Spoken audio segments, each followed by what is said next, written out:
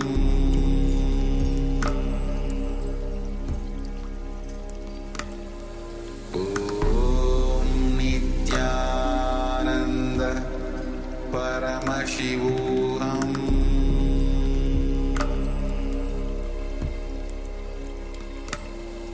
Om Nityananda Paramashivoham.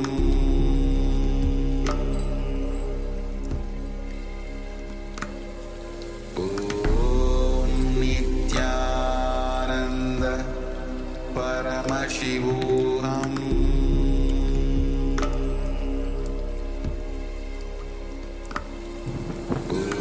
Om Nityananda Paramashivoham.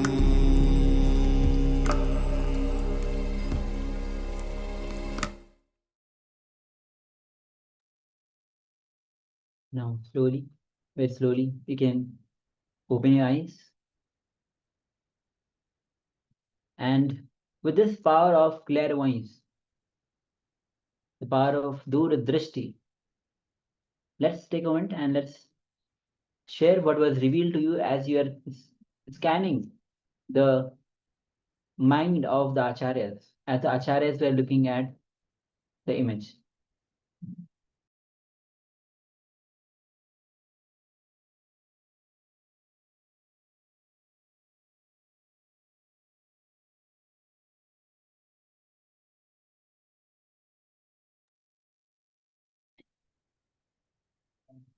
So let's start sharing what was every detail of the image that was revealed to you.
Yes, so take a moment and share.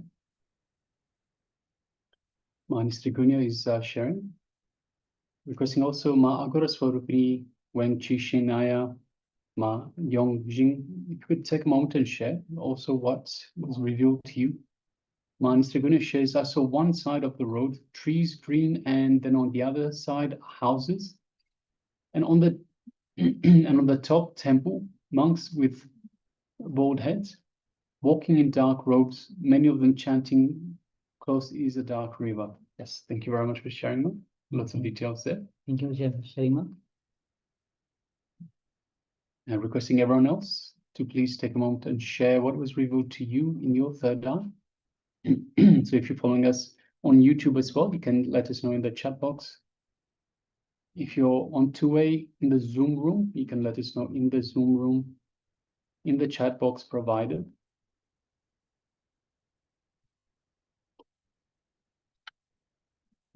So in a short while, we'll be coming to the verification stage. We'll be revealing what we had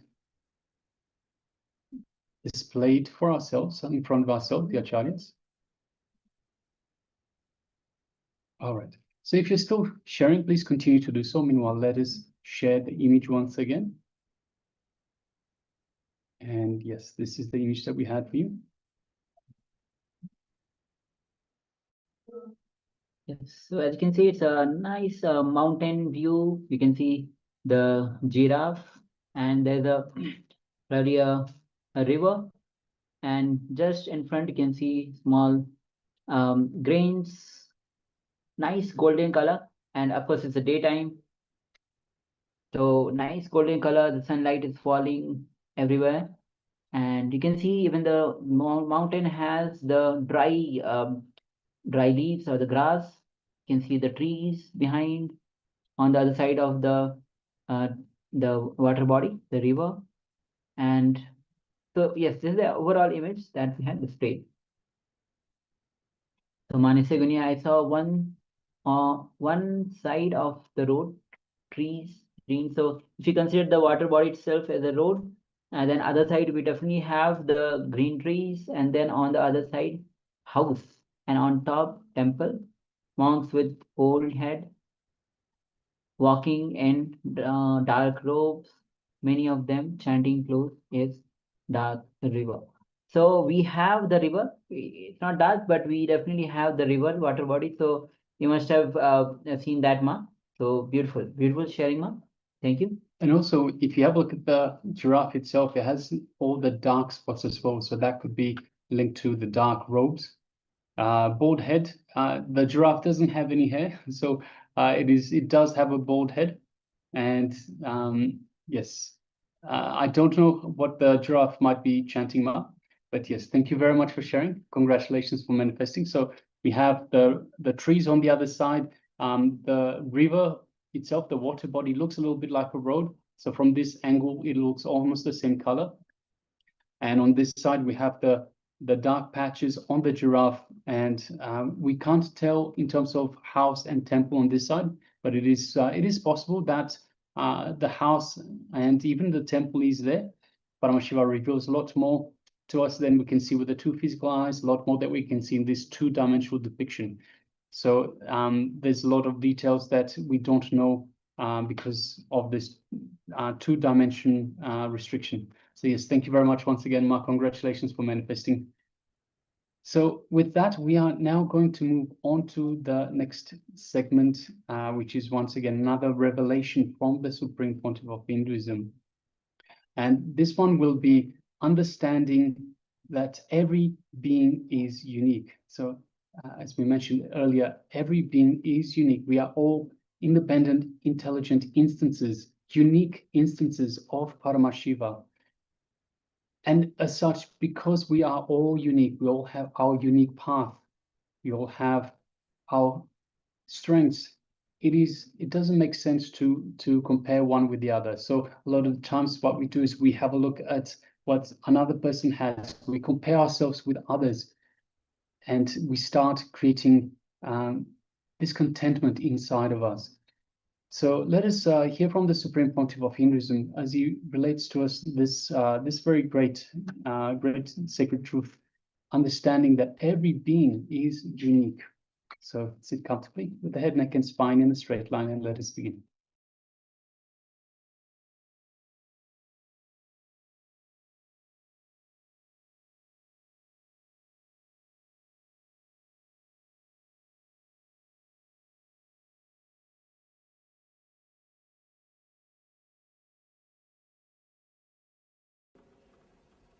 And he says one more important thing, heat and cold.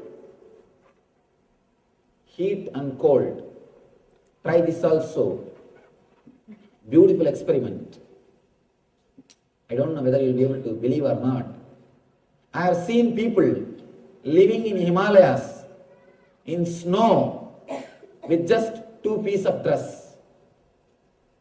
Let me tell very clearly. I lived in Himalayas. I used to sleep on the snow with the same dress. I have lived. Very difficult to believe. But all you need to do is stop resisting, that's all. It is very difficult to believe, but you can do. Just don't create idea. The moment you feel the cool breeze, don't create an idea, cold, I may catch cold, I may have wheezing, I may have sinus, I may have asthma. Don't create big terms. And the West, the big problem is you learnt all nonsensical words. We know all the words, all negative words. More words you know about diseases, more the possibility of creating the disease in you. Because whenever you repeat something, you create that quality in you. Please be very clear. A simple experiment now you can do. You just sit with closed eyes and repeat 10 times. Shanti, Shanti, Shanti. You will have peace inside you. Only thing, your wife's name should not be Santi.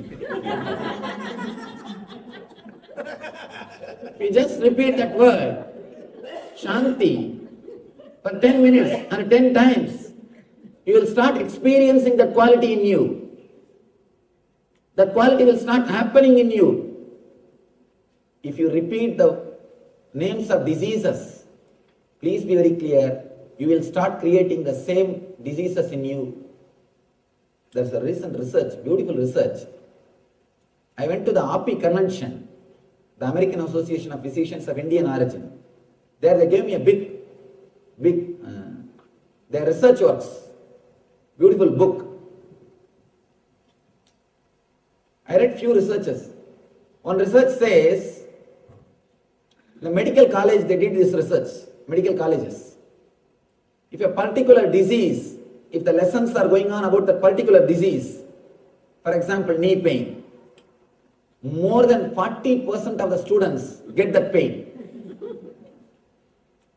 I don't know how you will understand this. More than 40%.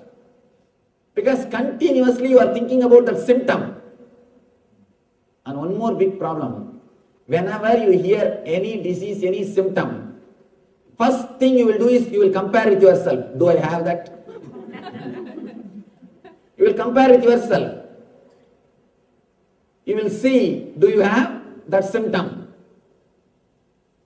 Continuously, because they are meditating on that symptoms, 40% of the students express the same symptoms in their life. If the lesson goes to the next disease, they express that symptoms. Whatever you think, you express.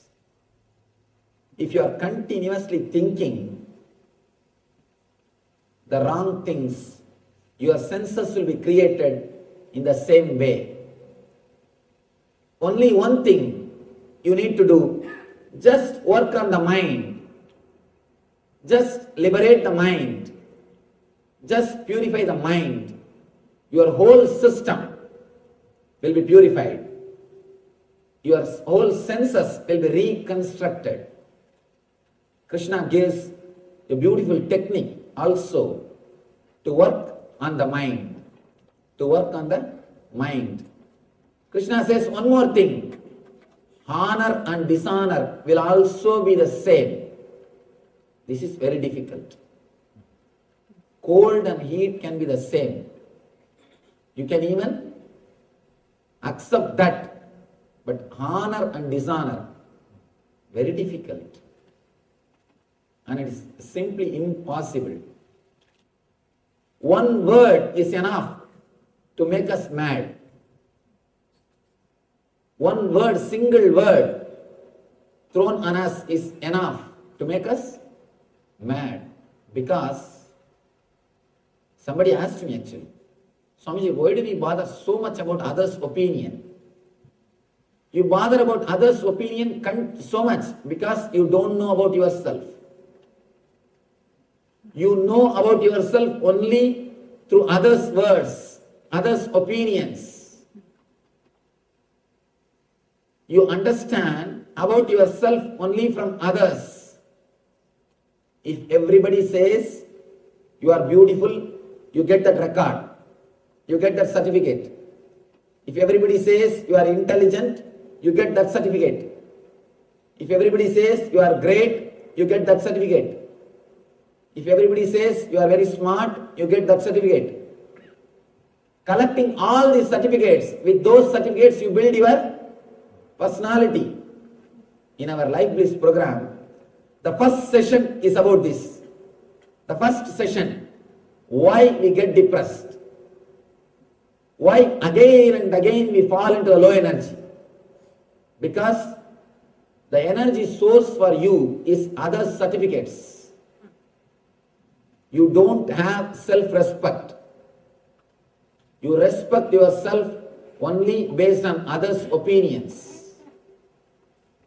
If others' opinions about you is good, you think you are great.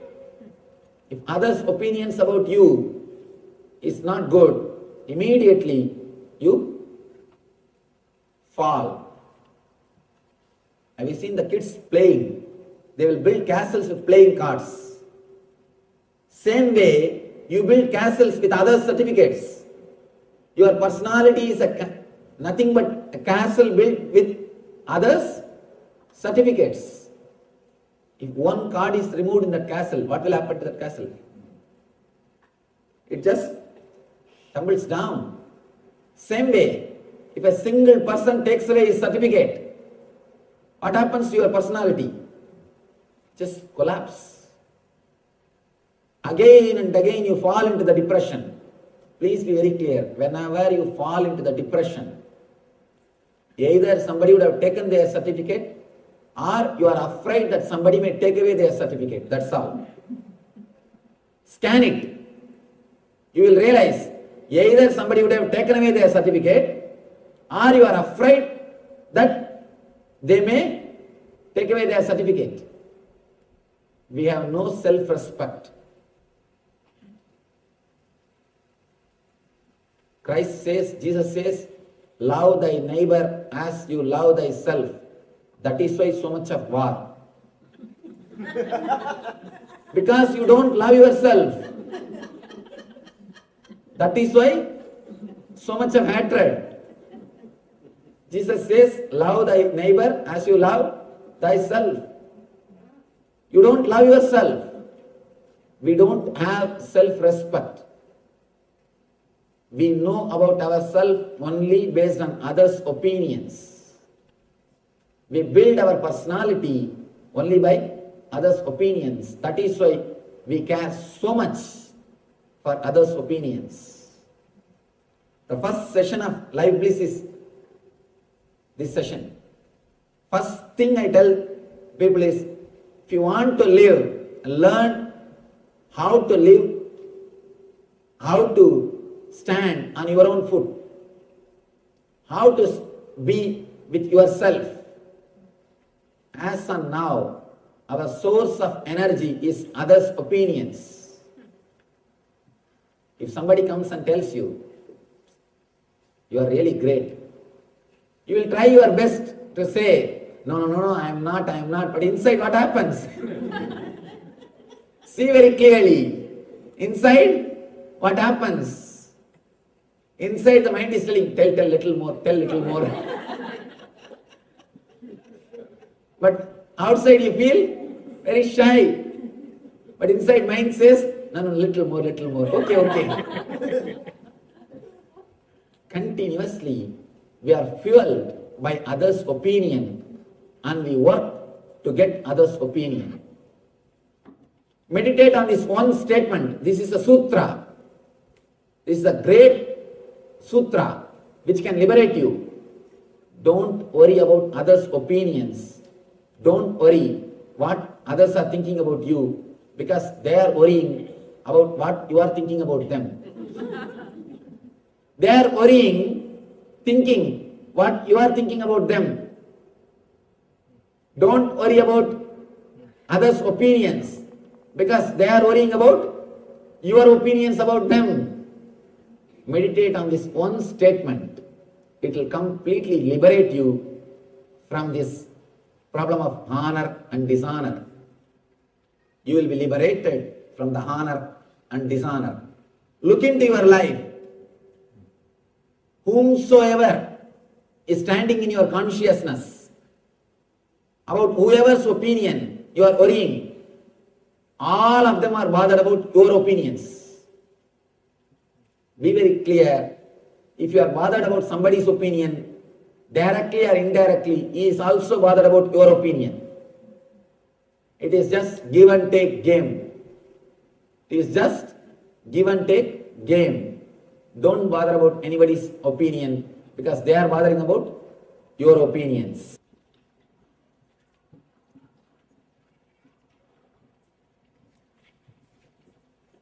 The next sloka, Krishna says, a person whose mind is contented because of the spiritual knowledge, who has subdued his senses, and to whom stone and gold are same, and who is satisfied with what he is having, is said to be established in self-realization and is called enlightened being.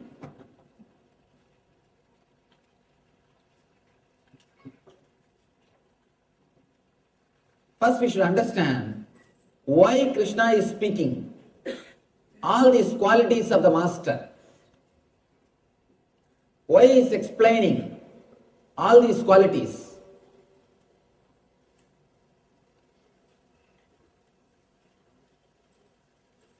These qualities are techniques. If you practice them, you will reach the same state. The other day I was telling, enlightened man's words are mantras, and his life is tantra, technique, and his form is yantra, to be meditated upon. His actions, if it is replicated in your life, it will create the same quality of consciousness in your being.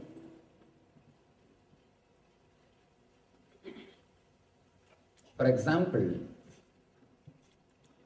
if you listen to the music which comes from heart, the traditional music, Indian music, Carnatic Sangeeta, Carnatic music and all those things, you will have that same experience.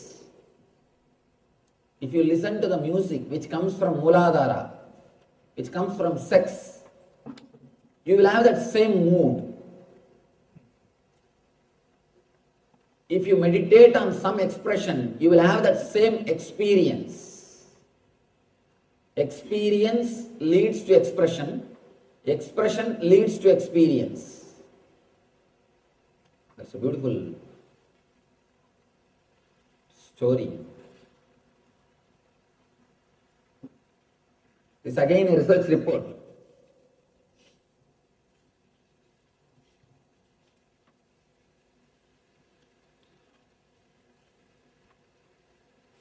Now it has become very popular, art therapy. If you have heard about it, I don't know whether you have heard about it or not. Art therapy. All these mad people are asked to paint. They are given canvas cloth and the paint. And you know how they will paint. Because there are a lot of mad people who are painting.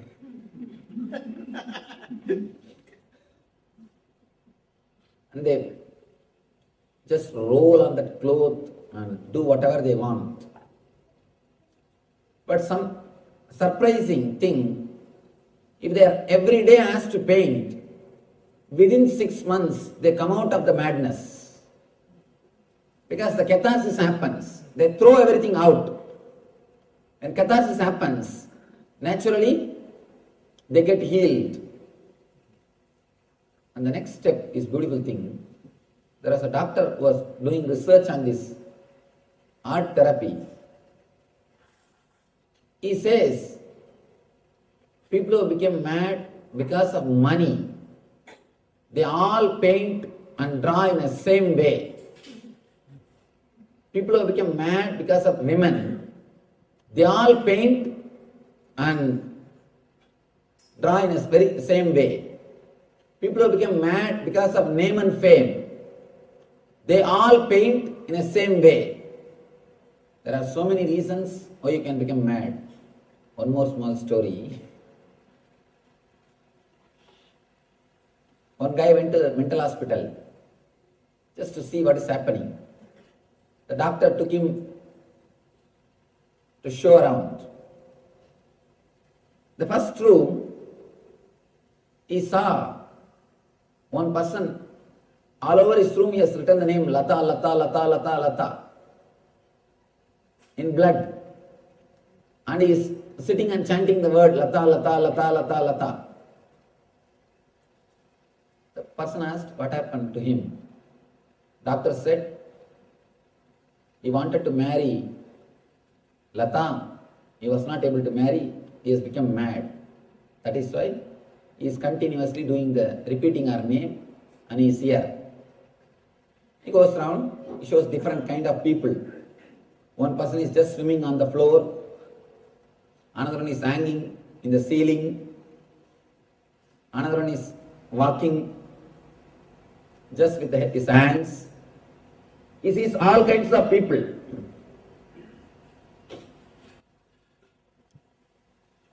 In the end, he comes back. In another room, again, one more person is sitting and chanting Lata, Lata, Lata, Lata, Lata.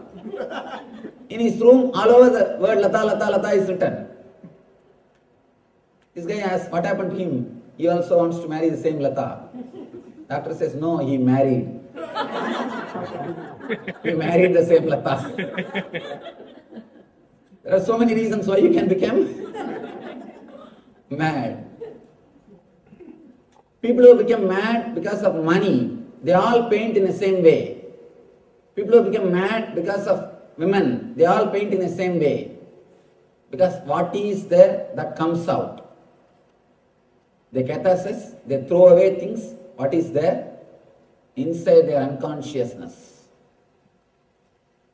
Third thing, which you should understand, important thing, the doctor who was doing research on all these things, he became mad. Three things we need to understand.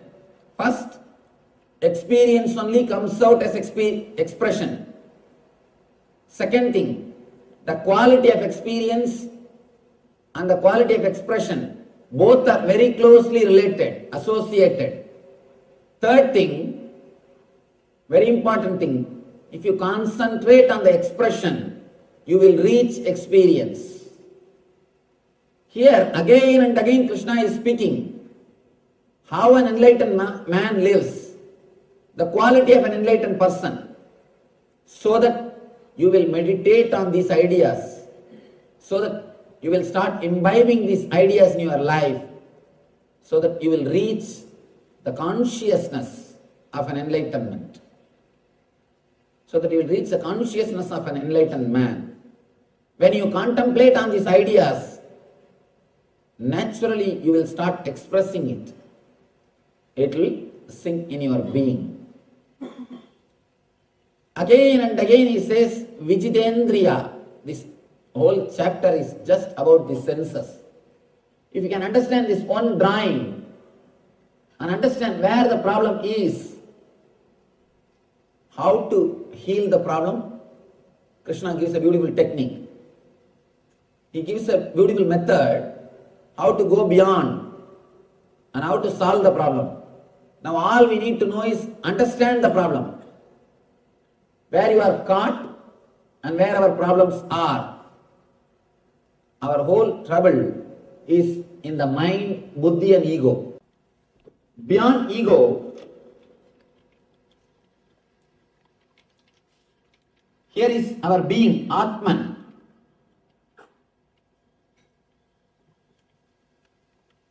Just the presence of the Atman or the light of the Atman only radiates and makes your ego work.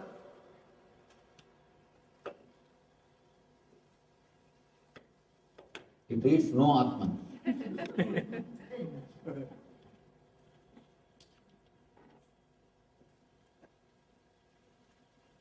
Just by the presence of the Atman, the ego works.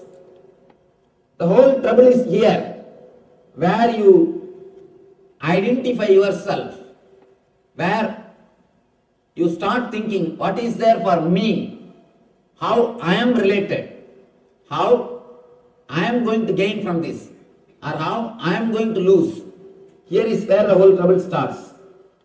If somehow this is erased, this is removed from this system, the Atman directly starts radiating its energy, its tejas through your senses. That is why the enlightened people will have sharp senses, Their senses are not contaminated.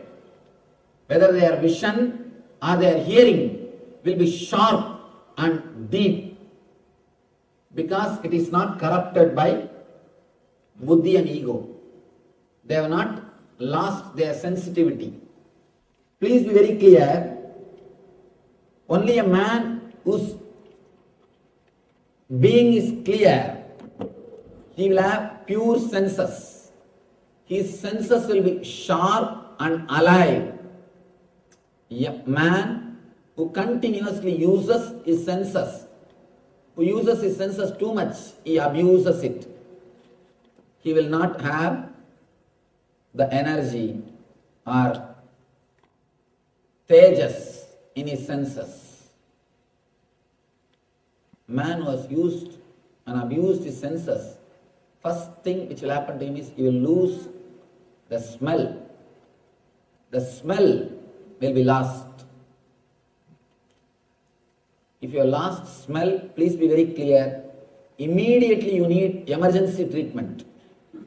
You need to get admitted in ICU of spirituality. You immediately need meditation. Meditation is basic need for you.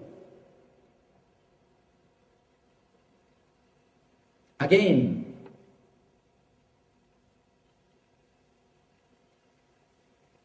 Krishna comes out in the next sloka. Suhrun mitra yudasinam adayastat veshtya bandhushu sadhushva vichapaveshu samabuddhir visishyate. Suhrun mitra udasina madhyas tatvesh yubapandhushu sadhushva vichapaveshu samabuddhir visishyate. Person is considered still further advanced when he regards honest well-wishers, affectionate benefactors, the neutral mediators, the envious, the friends and enemies, the pious and the sinners, with an equal mind. This happens really when you become enlightened. When you become enlightened, there is nothing to be achieved. There is nothing to be gained. Automatically, your being starts respecting everybody. Please be very clear. Here they use the word equal, but the exact translation should be unique. You will not treat everybody equal. You will respect everybody as unique beings. Treating equal is different. Treating them as unique is different. You understand everybody's uniqueness and respect. Treating everybody equal is different. Sometimes when we say the word treat everybody equally, we start disrespecting everybody. We think that is the way I do. Let me disrespect everybody.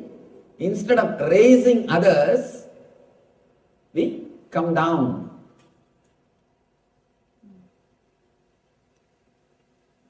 Somebody asked Ramakrishna. Ramakrishna is such a humble soul. Anybody comes to see him, he will first do the namaskar. He will only first do the namaskar. Before they start, he will do the namaskar. They ask, why do you do namaskar? One egoistic guy, one egoistic pandit. This education and ego, and especially spiritual education. Man who has read all the scriptures and not become enlightened, he will be the being, or I can say, he is the person who is already in hell. He is already in hell because he will have so much of ego. He knows the tricks of the trade. He knows the tricks of the trade, but he doesn't have investment or capital to do the business. He knows the tricks of the trade, but he doesn't have capital to do the business or courage to do the business. He will be a difficult person. One pandit came to meet him. Like this one pandit who is well read. but who is not enlightened. He comes to see him. He bows down. Ramakrishna, as usual, he pays his respect. The Pandit says, after all, he is younger than me, he can do namaskar. He can bow down to me. His ego. And Ramakrishna says, by doing namaskar, I try to bring him to my level. But accepting it in an egoistic way, he tries to bring me to his level. The Pandit is trying to bring Ramakrishna to his level. Ramakrishna is trying to bring him to his level. So be very clear. When we treat equally, we may bring people to our level. Let us not do that. Treat everybody uniquely. Understand, every being is unique. There is no equality. Here we need to understand, every being is unique. When you understand every being is unique, you will start respecting every being.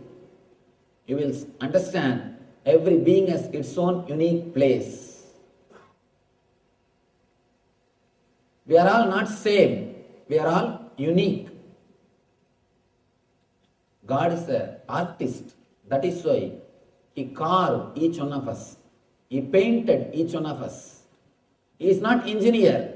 If he is an engineer, you would have just ordered 10,000 piece Mr. India, 1 million Miss Universe, 1 million Miss Universe he would have produced. All of us will be looking same.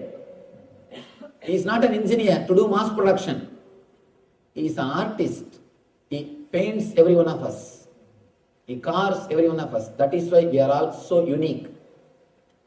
All of us are so unique because God is a painter. When you understand each one of us are unique, everybody is unique, you will start respecting every being. One more important thing you need to understand. Even your enemy is needed for your life. You would have learned thousands of things from your enemy. Without enemy, you wouldn't have achieved what you have achieved. Even enemy contributes to your life. Please be very clear. When you are in depression, if you remember the enemy, you will come out. And you will start the fight again. Even your enemy contributes to your life. You don't know what all the ways people to contribute to your life. There was a great sannyasi, very famous sannyasi, and highly respected all over the world. Suddenly one day, his close disciple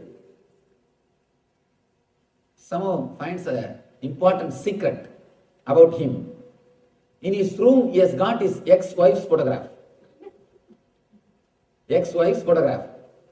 This guy somehow sees that and he asks, Master, I thought you were such a great person.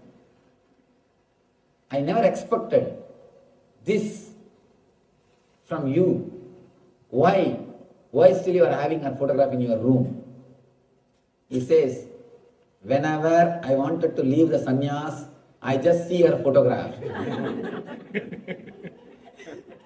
Whenever I wanted to drop sannyas life, I just see her photograph.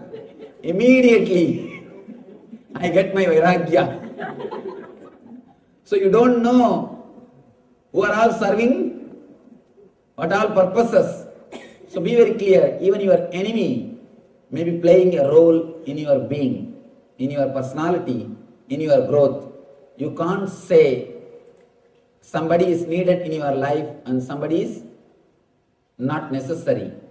So just like your friends, your enemy also will be maybe playing a role.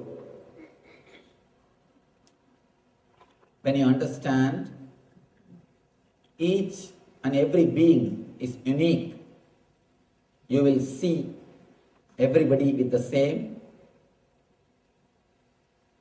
mind or in the same way. One more word here, Krishna says, the pious and the sinners. Please be very clear, there is no such thing as sin except calling human beings as sinner. There is no other sin on the planet Earth. There is no such thing as sin. Let me tell you a small story. One monk, sannyasi, he was sitting in a forest and meditating. He had a small ashram, hut. One night, one man came to the hut and begged, Swami, can you give me little food and can you allow me to stay here till tomorrow morning? He said, why not? Please come. He gave food and shelter. Next day morning, the man is about to leave. Swami asked, who are you? This guy said, I am a thief. Just yesterday night I robbed the palace. I tried to escape from the police. I came here and you gave me food and shelter. I thank you. He went away. Immediately this monk started weeping. Oh God, how big sin I committed. I gave food and shelter for a thief. He started weeping. Please, oh God, save me from this sin. In few minutes he heard booming voice from the heaven. That voice is also weeping, crying. Monk asks, oh God, why are you weeping? God says, you gave food and shelter for him. One day you are weeping. You committed a sin. I give food and shelter for him 365 days. Where will I go and wash? Where will I go and wash my sins? Be very clear. God accepts everybody as we are. The idea of sin and merit is created by the people who created the society. People who created the society. Immediately next question will rise. Then can we do whatever we want, Swamiji? Man who understands will never disturb others.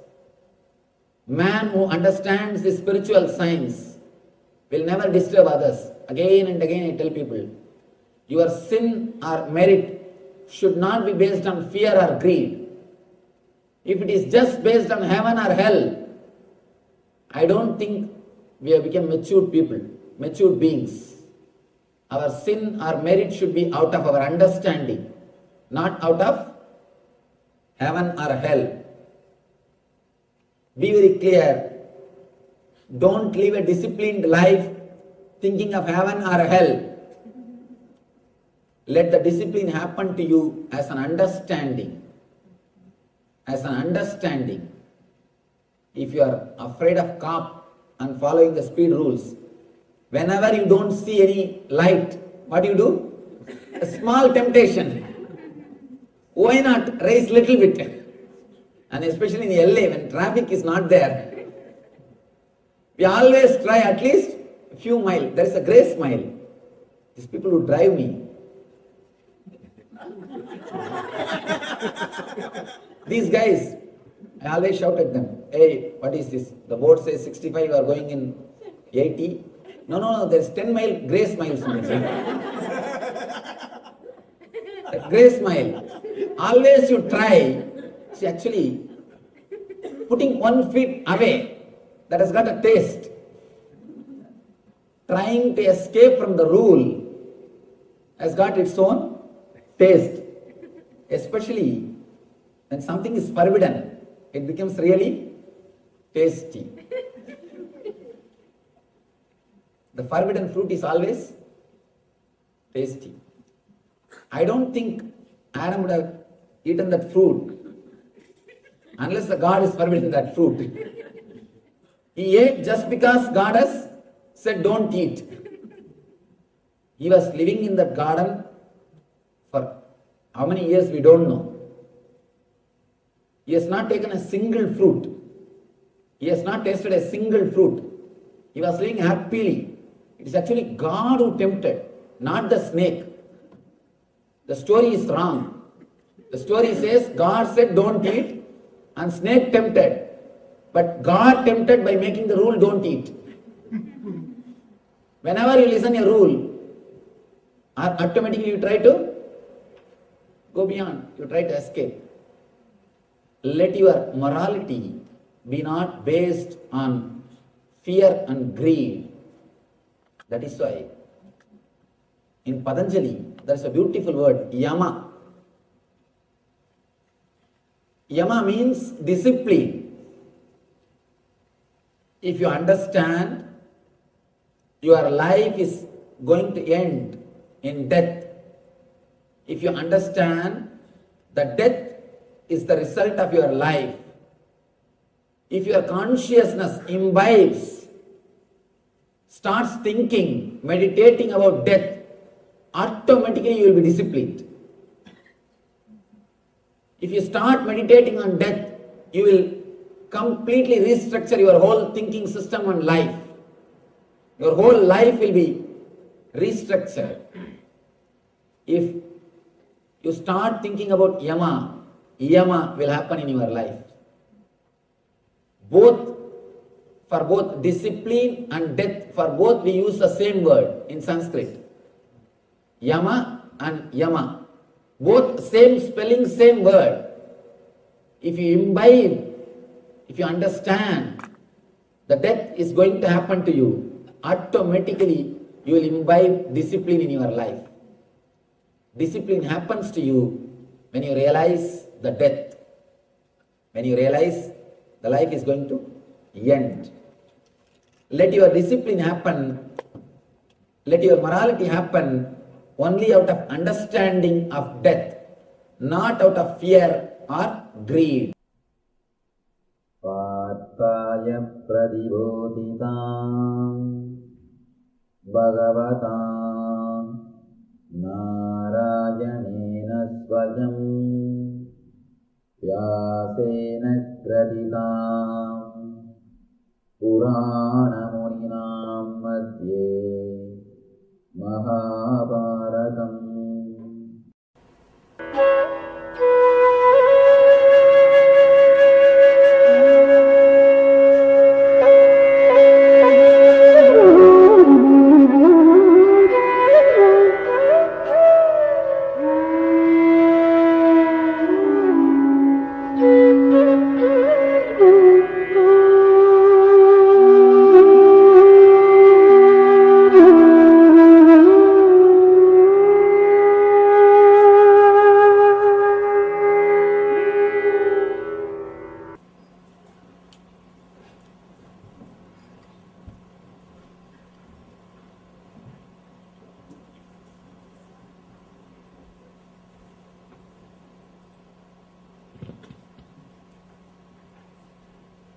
Brahmanandam Paramashugadam Kevalam Jnanamurtim Dvandvaditam Gaganasadrisam Tattvamasyaadilakshyam Ekam Nityam Vimalamachalam Sarvadi Sakshibhutam Bhavaditam Trigunarahitam Sadgurum Tam Namami.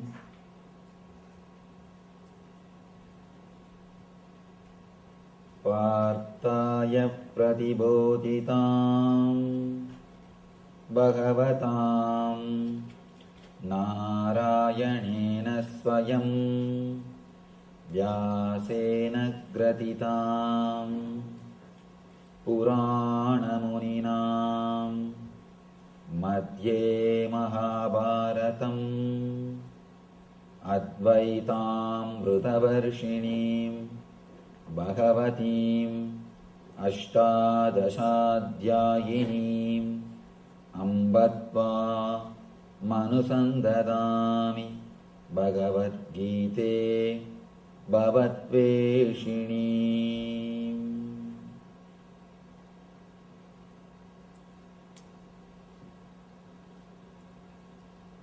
Vasudeva Sutam Devam Gamsachanuramardanam Devagi Paramanandam Krishnam Vande Jagadgurum.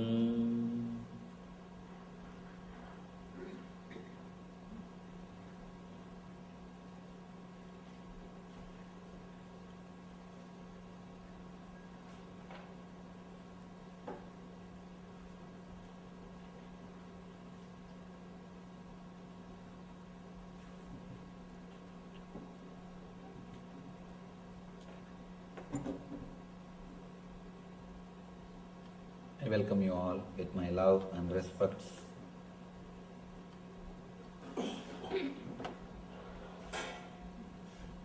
You and me. This is a subject today. Daivasura Sambat Vibhaga Yoga.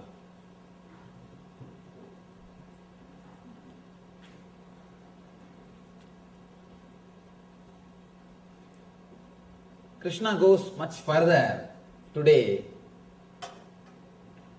to explain the deeper level samskaras, engraved memories. In the 14th chapter, he spoke about Gunatraya Vibhaga, the Sattva, Rajas and Tamas, 3 layers of Prana Sharira, Mana Sharira and Sukshma Sharira. The next, yesterday, he spoke extensively about causal body in the Purushottama Yoga, how Urdhvamula Madaschagam Asvattam Brahuravyayam, how the roots of the tree is centered. Roots of the tree are in the physical world and the branches are in the causal world. That is why he says, Urdhvamula Madaschagam Asvattam Brahuravyayam Chandamsi Yasya Varnani Yastam Vedasa Vedavit. The roots are, usually the roots of the tree will be in the ground, under the ground, unknown space, and the leaves will be in the known area, known space. But this tree is opposite. The leaves are in the unknown space, the causal layer, the underground area. The roots are in the known space, conscious space, in the physical world. And he explains the leaves are the Vedas, means the words which you are using continuously in your being. And he further explained how to remove the engraved memories in the causal layer and how to program the causal layer towards bliss, towards eternal consciousness. Now he goes one layer deeper, the cosmic layer. He speaks about the Daiva Asura Sampat, the qualities of divine and demon. Both, the beauty is both words have got same root. Of course, it is not accidental, because both qualities are rooted in the same energy. Just a simple decision. When you choose the word you become divine. When you choose the word me, you become demon. That's all. Same energy. Ramakrishna says beautifully, no energy can be destroyed. Your love can never be destroyed. It has to be turned. It has to be turned. There's one more beautiful example of Ramakrishna. He says, as long as the calf says aham, aham, the calf, as long as it says hum, hum, it has to work, suffer, and it will be beaten, all torture. Once it is killed and out of that skin they will make a music instruments. When you beat that, it will start saying tumi, tumi, tum, tum. As long as it says aham, aham, it will have suffering. When it starts saying tum, tum, it will start singing the glory of divine. It will be used for divine purposes. Beautiful simile, beautiful example. Of course, I am not able to exactly translate in colloquial Bengali. He explains, as long as you have that idea, aham, aham, ami, ami, me, continuously, you will be done for yourself and for others. The moment the cognitive shift happens in you, you will be a blessing for yourself and for others. Here, in the causal layer, you have all the engraved memories. All the engraved memories are stored. But in the deeper level, in the cosmic layer only, you decide. You decide, you are me. Let me explain it in a small diagram where we take that decision. How usually our mind receives the data and processes, and how the cognitive shift can happen in our being. By now I think all of you know the drawing. Just for the sake of newcomers, I'll give a simple explanation.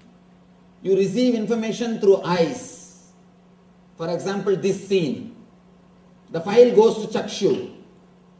In the Chakshu, the whole file is converted into digital file. Whatever scene you are seeing, that is converted into a biosignal file so that the file can be processed. The file goes to Chitta.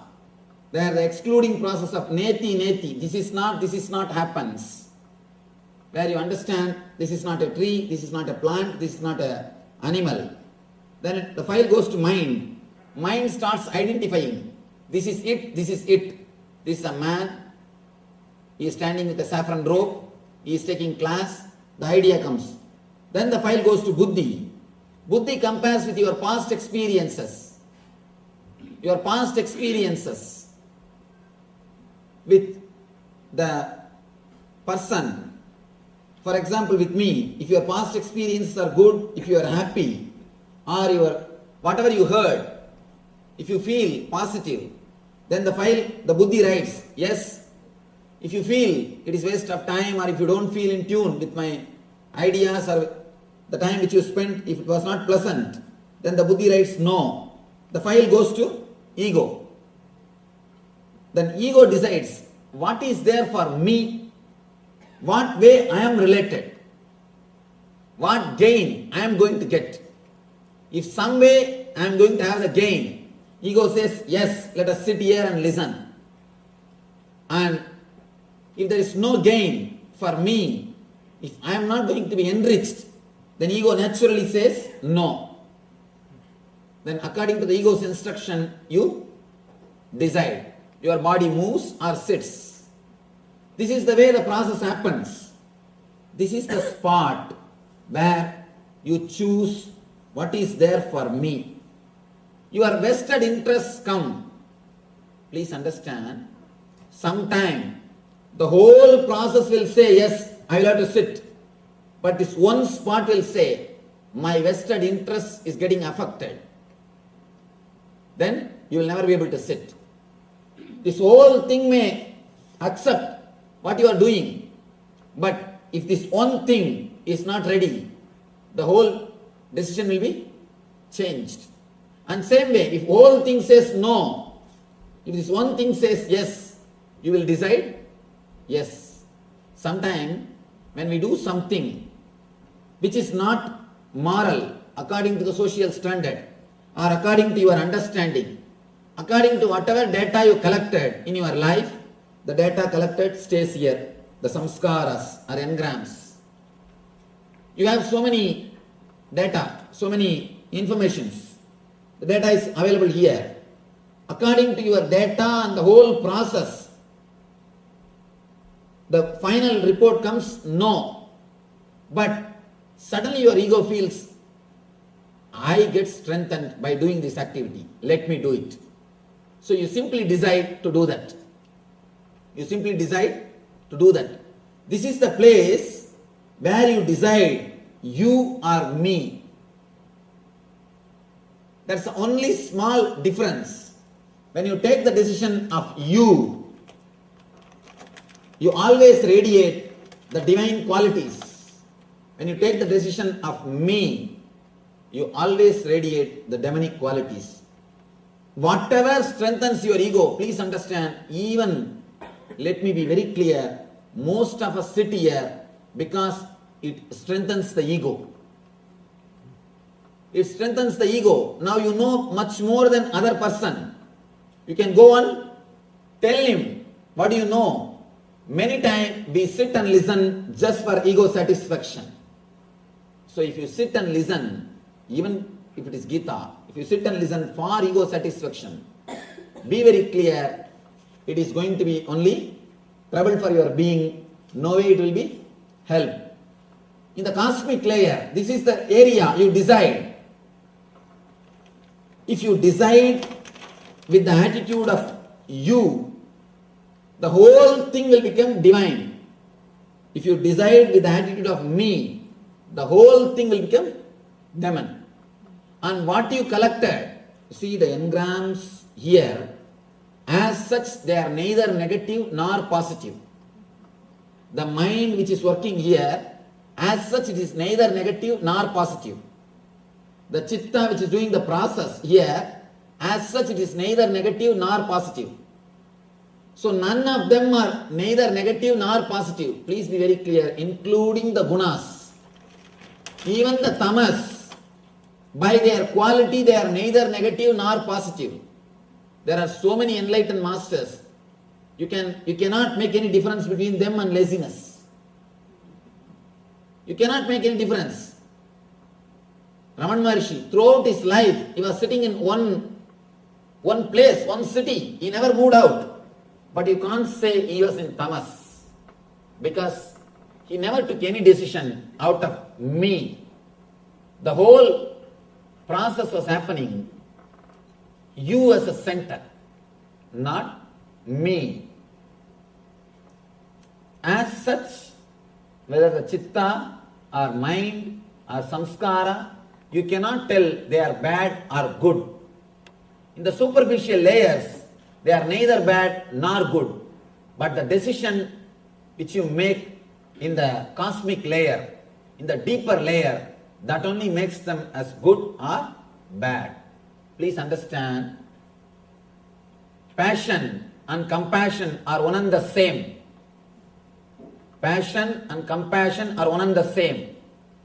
When you decide based on me, it is passion. When you decide based on you, it is compassion. We need to understand one important thing.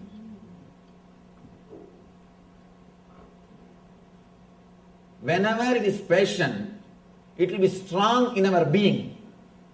But when it becomes compassion, it will not have that much of intensity. Means, be very clear, your compassion is also just a pseudo expression. Maybe for name and fame's sake, not for anything else. If you don't have that intense compassion, the way in which you experience passion, with the same intensity, if you don't experience compassion, be very clear, all your activities are purely out of ego. Including this Gita Jnana can become ego when the decisions are taken out of I and me. If the decisions happen out of you, not this Gita Jnana, even ordinary activity which you do in your life can become divine. See, we don't have to work on the doing, we need to work on the being. Doing can never lead you to anything. As long as you believe doing can lead you to ultimate, you are called karmagan, the person with karma. It is called Puramimamsa. Only when you understand the being can lead you to the ultimate, you are called Uttaramimamsi. In Vedas, there are two major portions. people who believe in doing, people who believe in being, people who believe in transforming the being, they are called Vedantis. People who believe the transformation ultimate can be achieved by doing, they are called Karmagandis. They continuously believe in doing. Of course, ultimate can be achieved only by working on the being, not on the doing. If you try to work on the doing, either you will suppress or express. Either you will suppress or express. Continuously you will be fighting with yourself. Nothing else will be achieved. A man who can transform his being, only he can achieve the ultimate. Whether demon or divine, it is decided only on that one point. When you receive the data, process it and deliver the result or command, how the command is delivered, what is the center from which the command comes out. The command comes out thinking this one statement, what is there for me? What is there for me? What is there for me? Whatever you may do, including meditation, it will be only ego satisfying. Many people come and ask me, Swamiji, at some point I felt such a deep ecstasy in meditation, such beautiful bliss in meditation, but suddenly within 2 hours it disappeared. It never came back. Why, Swamiji? How to have it back? Please understand, the bliss itself is choicelessness. When you are absent, you experience bliss. The moment you want it back, the moment you choose bliss, already you have chosen. The moment you choose, you will always choose suffering. All choices are suffering. And bliss is choicelessness. The moment you want to grab it, the moment you want to have it, when you are blissful, you allowed the bliss to possess you. The moment you want to possess the bliss, you will make it as suffering. When you want to possess, you wanted that to strengthen your ego. The decision is from you. Decision is from me. The attitude me. The attitude me decides. The moment the attitude I and mine, me, that when that decides to destroy the bliss, you can no more be divine.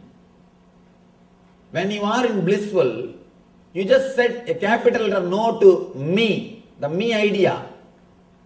Just you are relaxed in the you idea.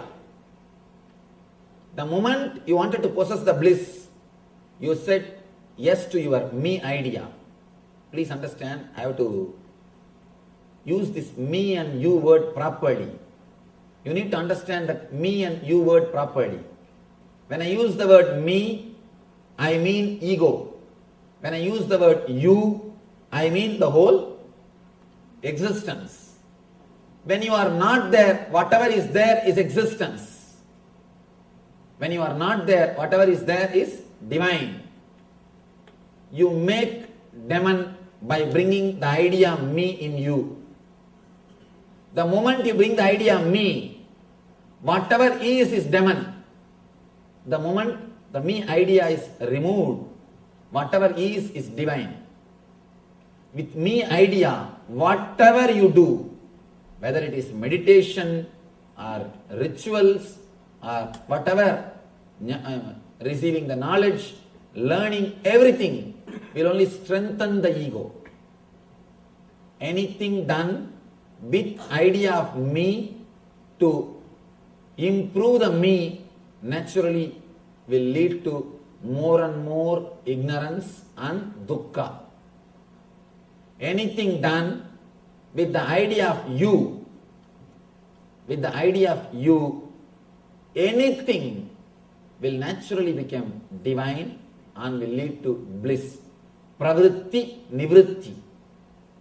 Nivritti is centered on the idea of you. Pravritti is centered on the idea of me. Whatever you do out of me, it will lead to pravritti. Whatever you do with the idea of you, it will lead to nivritti. As long as you feel this is your boundary, here your boundary ends and here the universe starts, you will be continuously fighting with existence. You will be continuously fighting with nature. You will be continuously fighting with the whole. Please be very clear. Part can never succeed when you fight with the whole. When it fights with the whole. Continuously, whatever you think, speak and do based on the one idea, me, it will lead to more and more complications, more and more dukkha. Here, Krishna starts explaining beautifully the nature of demonic nature and divine nature. Sri Bhagavan Uvacha. Again, throughout this chapter, only Bhagavan speaks. In the first chapter, only Arjuna is speaking. Bhagavan is silent.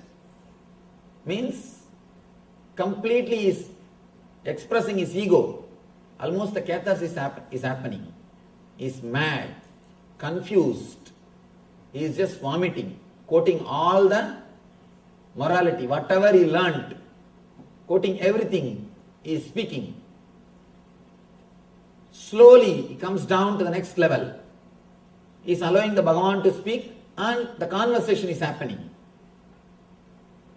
First, he is expressing him, not letting Bhagavan speak.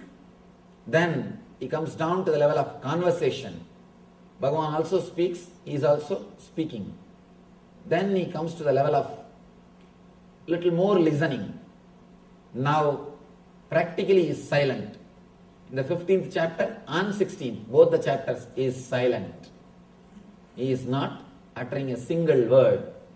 That's what I told. No questions, only doubts.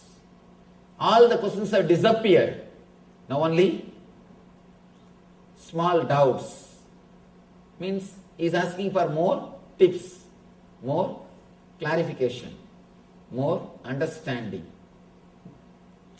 Bhagavan Uvacha Abhayam Sattva Samsuddhir Jnana Yoga Vyavastitihi Dhanam Tamascha Yajnascha Swadhyayastava Arjavam Ahimsa Satyam Akrodas Yagas Santirabhaisunam Taya Bhudeshvaloluptvam Mardavam Hrira Chapalam Tejatshama Drudissaucham Adroho Nadimanitaha Bhavanti Sambadam Daivim Abhijadasya Bharata.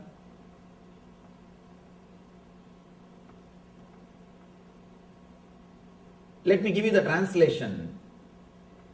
Bhagavan says, fearlessness, purification of the being, cultivation of spiritual knowledge, charity, and centered on the being, performance of sacrifice and accumulating knowledge, austerity, simplicity, non-violence, truthfulness, freedom from anger, renunciation, tranquility, aversion to fault finding, compassion for all living entities, freedom from covetousness, gentleness, modesty, steady determination, vigor, forgiveness, fortitude, cleanliness, and freedom from envy and from the passion for honor. These transcendental qualities, O son of Bharata, belong to divine men endowed with divine nature. Now, when you listen all these things with the attitude of me, usually what we do? Start practicing all these things. Start practicing all these qualities. Be very clear, if you start practicing all these qualities, one thing is sure, you will become mad. You will become mad. Nothing can be done. Because you will be fighting with yourself. You will be controlling your senses to strengthen your ego. When you try to understand all these things, when you try to understand all these ideas with your attitude of me, I, you will start practicing them to strengthen the idea of me, to strengthen yourself as a better being. Again and again. Masters prove. Masters are not better beings. They are totally transformed beings. Better beings are different. Transformed beings are different. The other day I was telling you that lion and sheep lion story. The story told by Vivekananda. Beautiful story. In that story, the sheep lion, he doesn't want to realize he's lion. He just wanted to be a good, strong sheep. He's asking the lion to give some technique for becoming a strong sheep. Same thing. If you straight away start practicing all these things, you may have little strong ego. Understand, that is why all these so-called tapasvis, people who repress themselves, will have a strong ego. Will have very strong ego. People who do tapas, people who repress themselves, you can see very clearly they will be radiating ego. Because they are doing all these things to strengthen. When you do all these things, naturally you will strengthen your ego. You will strengthen your ego. When you are completely blissful, relaxed, then if austerity happens, if tapas happens in you, you will never expect others also to do tapas. I have seen so many sannyasis, especially in India, continuously they blame the householders. Continuously they blame them. You don't do this, you don't do that, you are not right, you are not pure, you are sinner. The problem is, when you suppress, when you force yourself to do tapas, you are continuously burning inside. So naturally, sometimes you yourself get the doubt whether you are in the right path or what you are doing. Is it right? You get the doubt.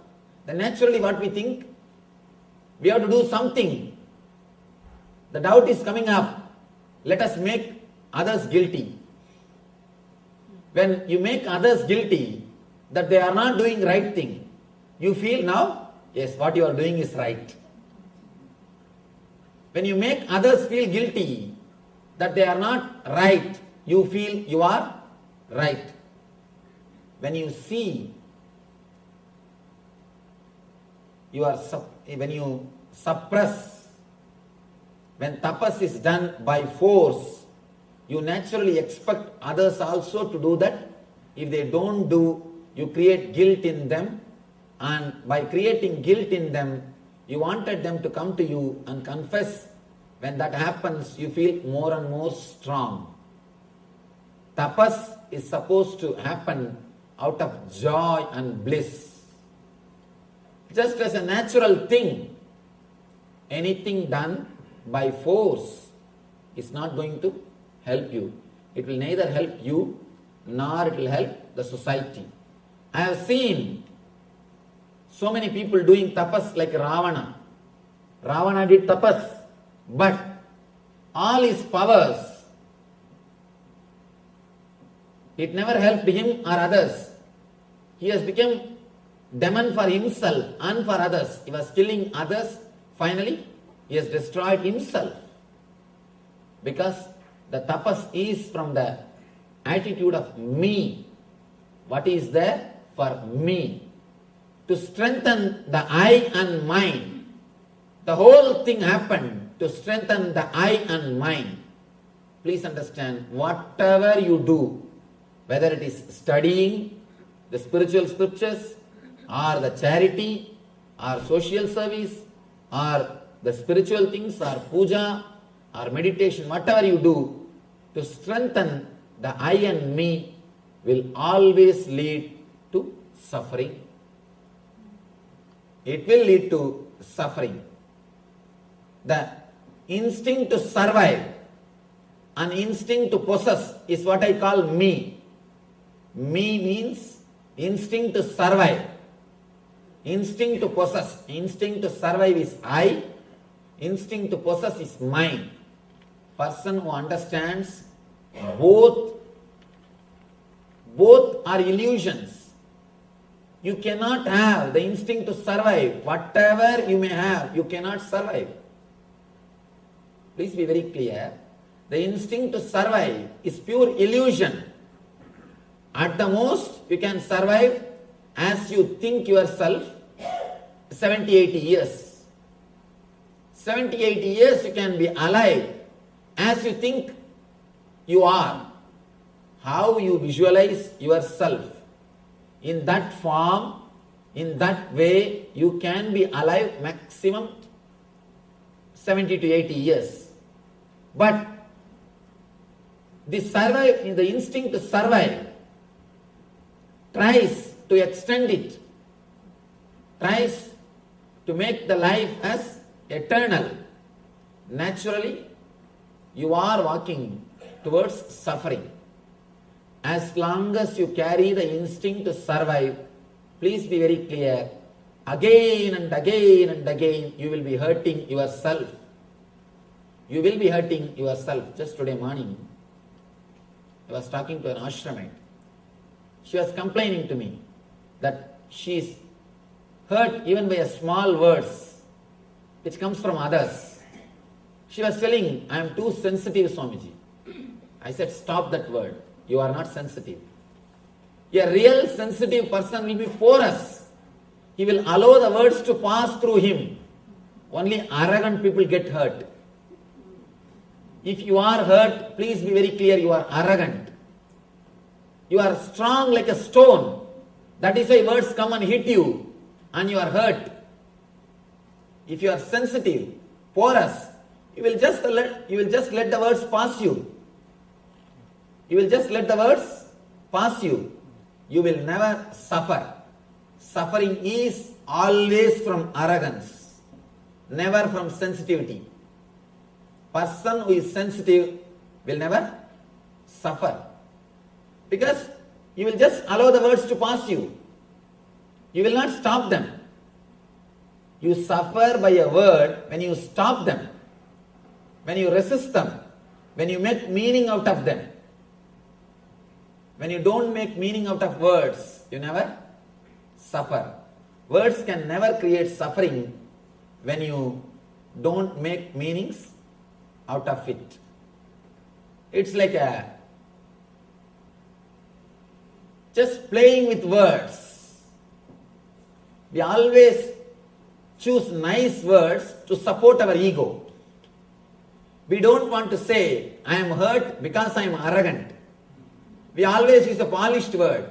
I am hurt because I am sensitive. Please don't cheat yourself with words. Let you be straight. Let the straight words be used. Especially in America, I see lot of polished words. Lot of polished words. People easily cheat themselves with the words. People easily cheat themselves with words. Please don't cheat yourself with polished words. Let things be straight. Let everything be clear. Never ever use the polished words. You can use the polished words to cheat others, but don't use it on yourself. Don't use it on yourself. A small story. One contractor wanted to donate a car, gift a car, a sports car to an official. Official said, no, I am an honest person. I cannot think of accepting this gift. I am not that type. Contractor says, in that case, if I can sell this car to you for $10, how it will be?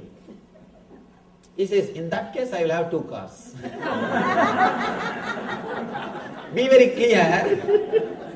Just playing with words. Playing with words.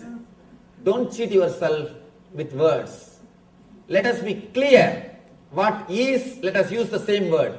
Ramakrishna says, Man mukh ek karo. Let your words and mind be straightened. Let your words and mind be straightened. Whatever is, let it be straightened with words. At least you will know you have problem. When you start using very colorful, polished words, by and by you forget you have some problem. You forget you have some problem. When you just play with the words, you yourself forget you have problem. Understand? When you know, you don't know, at least you know you don't know. When you don't know that you don't know, you don't even know you don't know. Be very clear. At least let you know you have a problem. Let you know that there is something wrong. Let us use the straight words. Shortest distance between 2 points is always a straight line. To achieve anything, shortest way is straightforwardness. Shortest distance between 2 points is always a straight line. Same way, if you want to achieve anything, the shortest way is straightforwardness. Nothing else can work. Here, Krishna gives all the qualities, one by one. Of course, we can't even explain all the qualities. He goes on, fearlessness, the first thing. As long as you carry the instinct to survive, you will have fear. You will have fear. Fear can never be taken away from your being as long as you wanted to survive. Surrendering to the existence, surrendering to the death is the one and only way to achieve fearlessness. There is a beautiful Upanishad, Kathopanishad. If you find time, you all should read that Kathopanishad instead of watching the Jerry Springer show. That's what the most popular show in America. When it comes to some Shastras, we all tell no time, this is not there, that is not there. But somehow we find time for everything. Instead of watching all those shows, you can better read this Kathopanishad. Understand, this is a beautiful Upanishad. Nobody, see, we can't compare any other system with Vedanta or Vedic rishis.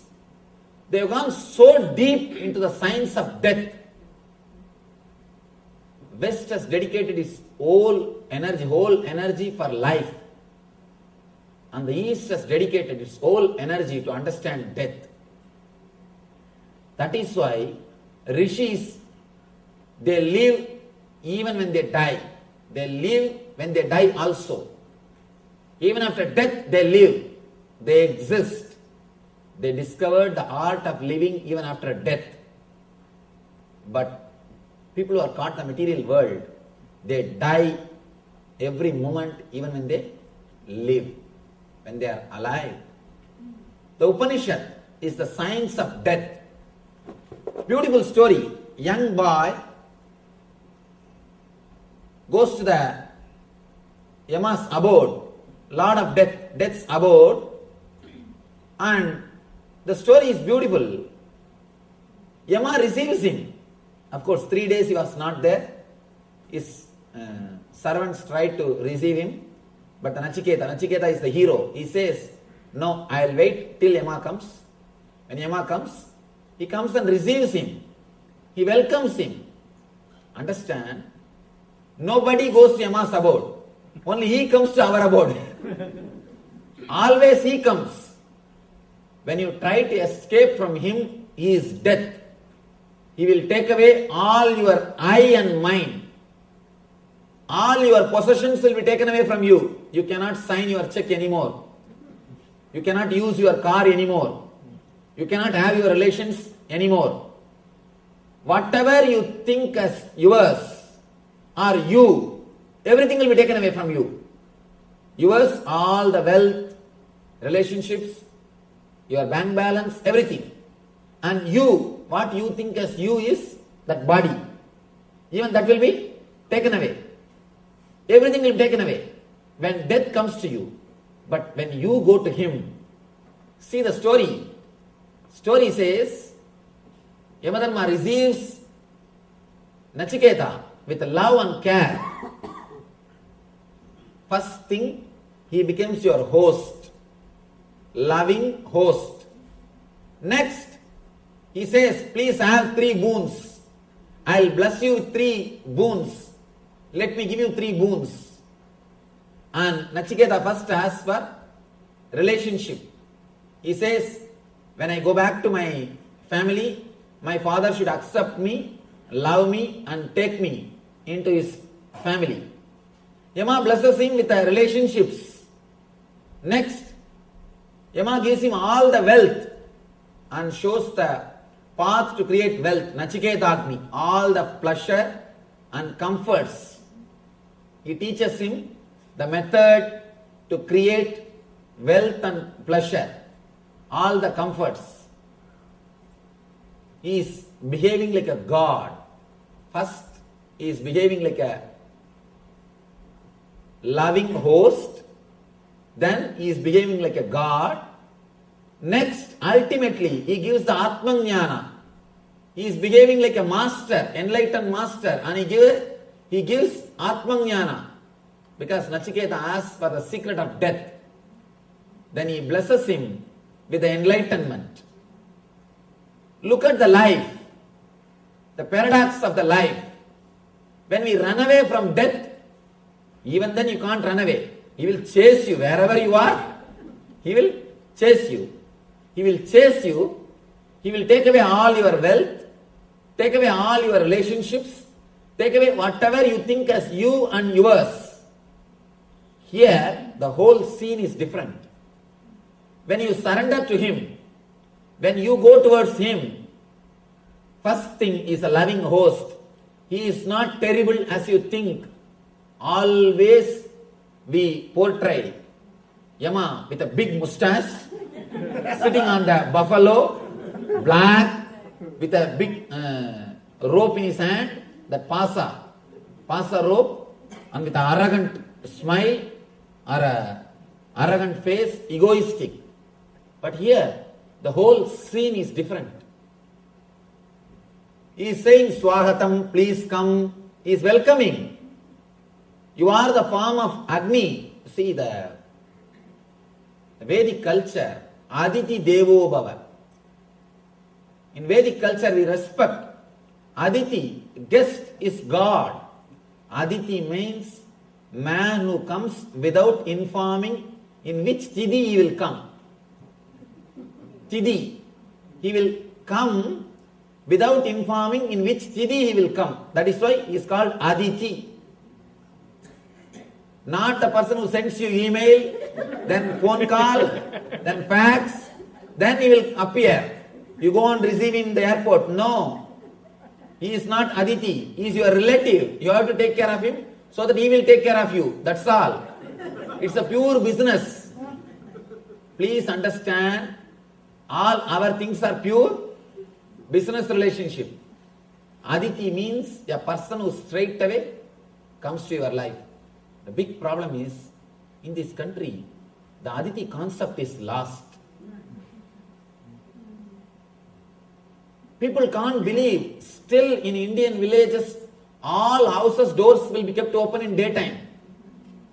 At least in the village I am born and brought up. Whole day the doors will be kept, the doors of the house will be open. And I have seen, I will go to any house in that street and eat. And any kid will come to the house and eat directly. And the very idea Aditi is disappeared. People always tell me, Swamiji, India is poor country. I tell them, no. You don't know the value of that culture. For example, if you have to be received, taken care, and you have to stay for 3-4 days for your business purposes, how much you will spend? But in India, you have some friend, just one phone call. The whole thing is done, of course. Now there also, because of the cultural invasion, it is coming down. At least in villages, still it is alive.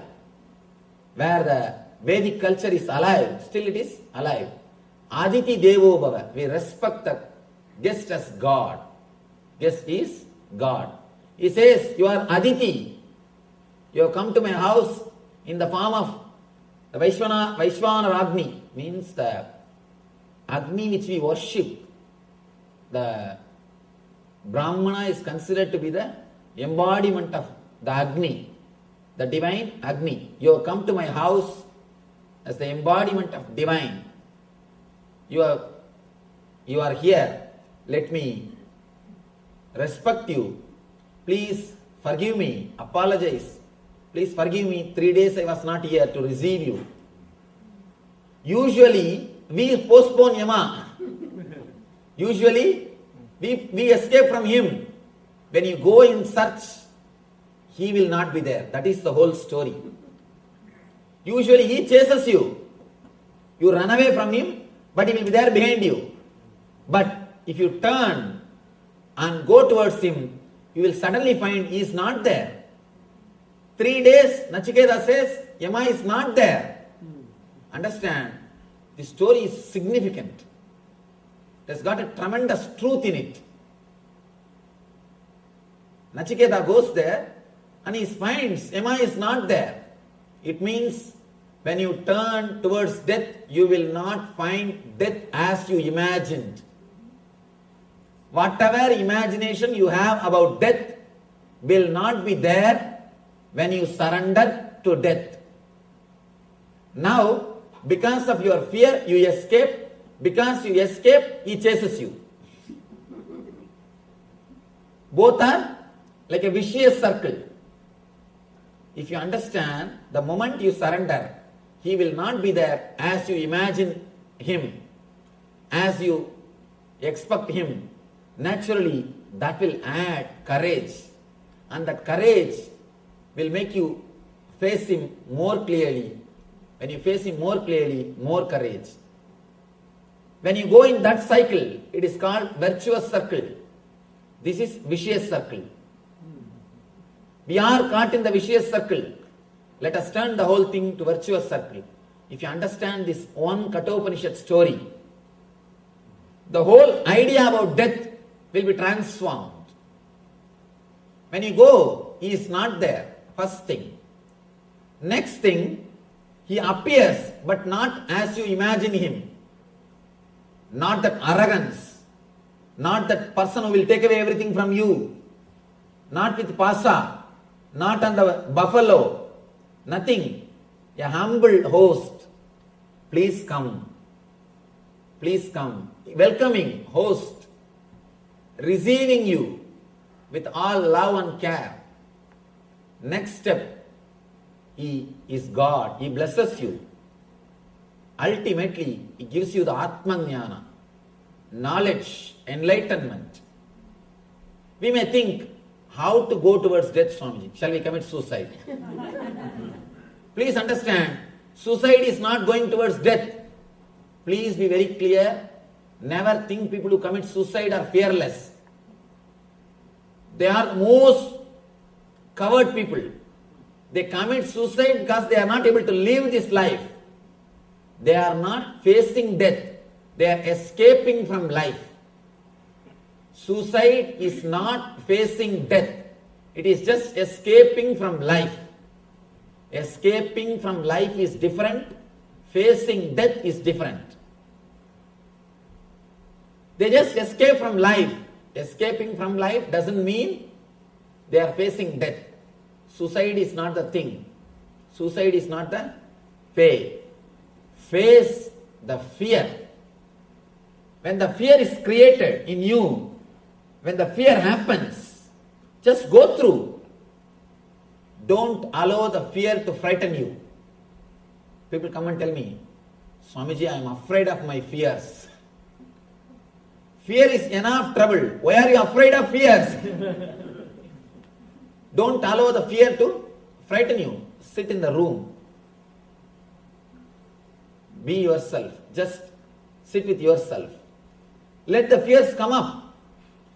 How long you will postpone the fears?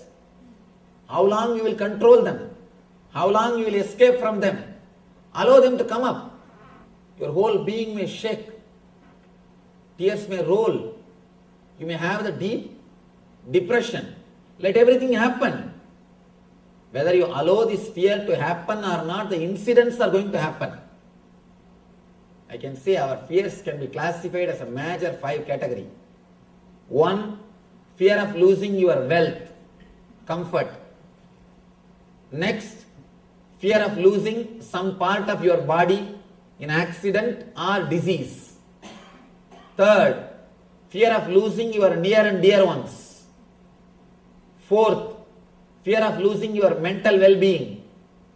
Fifth, fear of unknown, fear of death, fear of ghosts, fear of God, everything. Fear of unknown, fear of hell or heaven, everything. These are the 5 major fears we face in our life.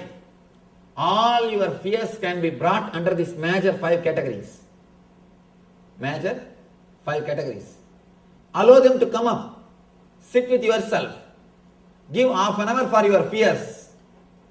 Tell them, today I am going to face you all.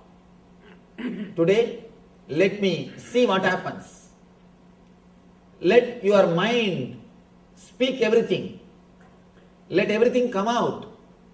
You may have the depression. Tears may roll. Whole body may shake.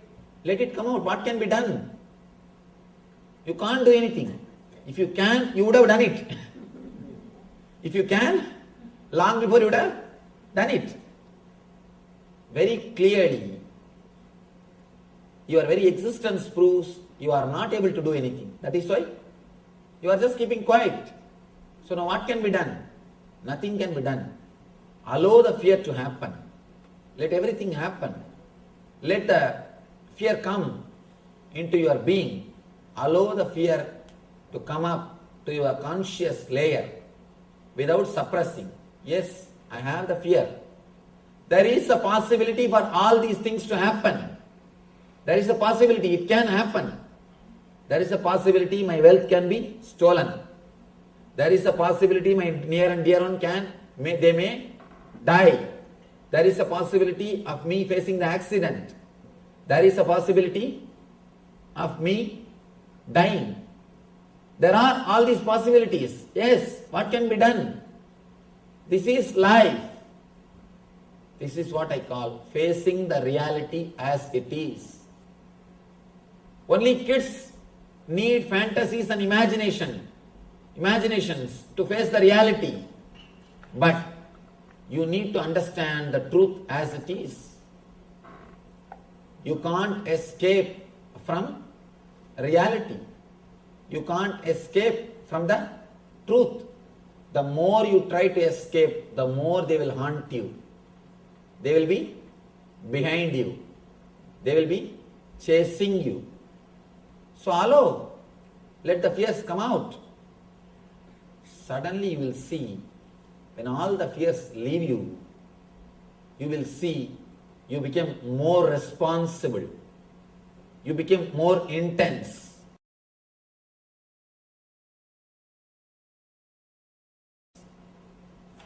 In our meditation programs, in the second level program, we have a meditation called Death Experience. It is based on Ramana Maharishi's experience. People always feel frightened to enter into the meditation. But the moment they come out, they always tell me, Swamiji, now I feel really my responsibility. I was postponing so many things without doing. Now I decided the first thing after going from here, I will do all those things. Naturally, they become intense. They understand the values of relationships. Again and again, people report to me, after that meditation, I really start respecting my spouse, Swamiji. I don't take her for granted anymore. When you think the possibility of death, immediately you will never take life for granted. You will not take spouse for granted. You start living. Same day, when there is a possibility of wealth being taken away from you, you will not take your wealth for granted. You will start living it. You will start living them intensely. You will not take things for granted. When the possibility of death, when the possibility of being taken away from you, when it enters your being, you start realizing your responsibility. Granted, a small story, how we take things for granted. There was a king. After 45 years, he felt completely bored because whatever he wants, he is having. Whether it's comforts, luxury, or women, whatever enjoyments, he's got everything. Now what to do? All the excitement is lost. Feels bored. Let me tell you, all kings live in hell. When I say all, I mean capital letter A-L-L. If you want to live like a king, go to hell. Straight away you will become king. All kings, because you will have everything. Tremendous boredom will happen. If you don't have something, you will have the excitement, you will work for that. There is a need for continuity. There is a need to live. You will have some goal. There is need for continuity. When you have everything, what for you should live? Nothing. Never imagine when you have everything you will be happy. Be very clear. Never imagine you will be happy when you have everything. You will be in hell straight away when you have everything. This king, he entered into the hell because he got everything. And he is totally depressed, bored. He doesn't even want to come out of the room. Whole day is lying. These ministers, they tried all their best. Whatever they can do, they tried to bring him out, to make him again alive, to give him a little excitement. They brought best comforts and luxuries from all over the country. They brought the best things from all over the country. And they brought all possible pleasures. But nothing worked. He said no. Finally, they decided to do one thing. King, there is an enlightened master in the forest. He may be able to help you. Why don't you come and see him at least once? He will bring you out of depression. Because many people have been helped by him. King said, I am not interested in coming anywhere. Enough. He says, no, please try once. King said, all right. Anyhow, you are all telling so much about him. Let me try. He comes, but with all the doubts, with all the questions, and he is not ready to trust that person. First of all, he is suspecting whether he is enlightened or not, who knows. And he goes to the master and he just asks straight away, say, I just wanted to know, can you help me to come out of depression? That is the way these guys will question. Because they have come just to check out. They have not come to learn. They have just come to verify. I have seen so many people coming and asking me, can you show some path to achieve God? I tell them, please, I will try. Why don't you be seated? Why don't you have your seat? I will try. And they will come as if they have come to check me. And it's really fun. One young guy, well read in all these the modern day books, Ramakrishna's life, Vivekananda, all these modern day saints' lives. This guy came and asked me, Swamiji, have you seen God? I just smiled at him and I asked him, did you read Vivekananda's biography? He said, yes, I read Swamiji's Vivekananda's biography. I know how Vivekananda asked Ramakrishna, same way I am asking you. First thing, I cut out of his shirt so that he should not run away. I cut out of his shirt. You see, when Ramakrishna told, I have seen, Vivekananda simply followed Ramakrishna. Gave his whole life to Ramakrishna. Dedicated his whole life to Ramakrishna. Now I am not only saying I have seen, I will show you, come. Fellow ran away. Fellow just escaped. He is not ready to take the responsibility, but he just want to check out. He just ran away. I told him, I am not only saying I have seen, I will show you, come. Come and be with me, come. Simply ran away. The guys just want to check out. The king wants to check out. He goes there and asks casually, can you tell me something to get rid of this depression? Master straight away says, if you can bring all your wealth in one, put it in one gunny bag, bring it and bring it here, then I will teach you. Immediately the king decided, this fellow has nothing to do with enlightenment. He is a cheap, bogus fellow. And he is asking for all my wealth. He said, he did not even give a reply, he went away. But that night, he started slowly thinking, why should he ask for wealth, all my wealth? And there is some grace beyond my doubt. There is something about him is working on me. And one more thing, I tell you one thing. People ask me, Swamiji, how to find out whether somebody is enlightened or not? You can never find out by intellect. Never try to find out. Always try your best to suspect. If he is really enlightened, beyond your doubt, his form, his being will be there in you. You will not be able to forget him. Never remember. People always ask me, Swamiji, should I remember you? No. Try your best to forget. Try your best to doubt. If at all I had divine experience, that will work beyond your intellect. If I am going to help you, if you will be helped by me, beyond your intellect, you will simply fall. Let me be very clear. Simply you will fall. Through intellect, you can never analyze and understand. With intellect, try your best to say no. That's the best thing. If you try your best to say no, you will never be cheated. That's the best thing, right thing to be done. And if the person is really enlightened, he will be able to penetrate you beyond your intellect.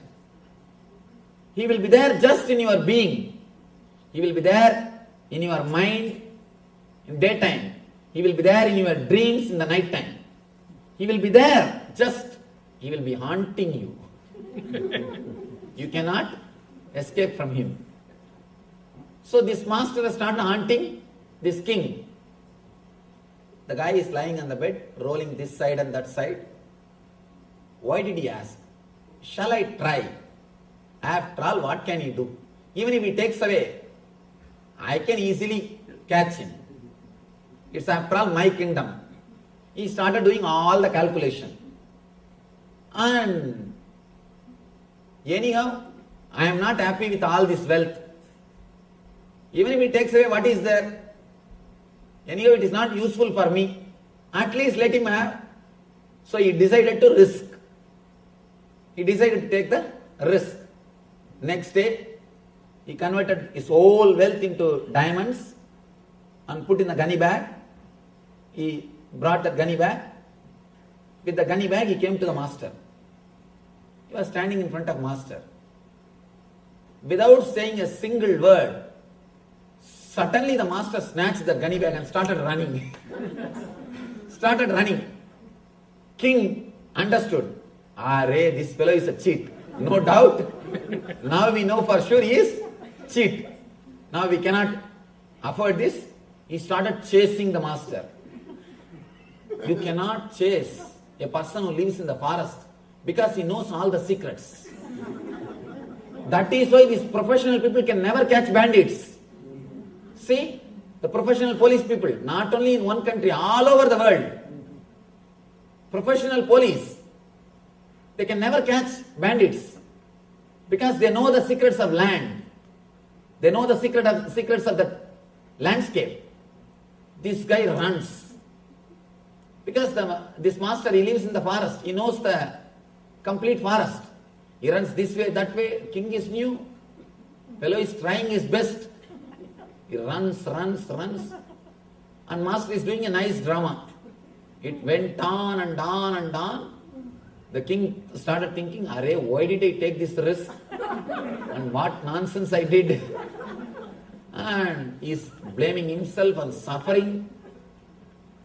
What will happen now when I go back to the country? There's nothing.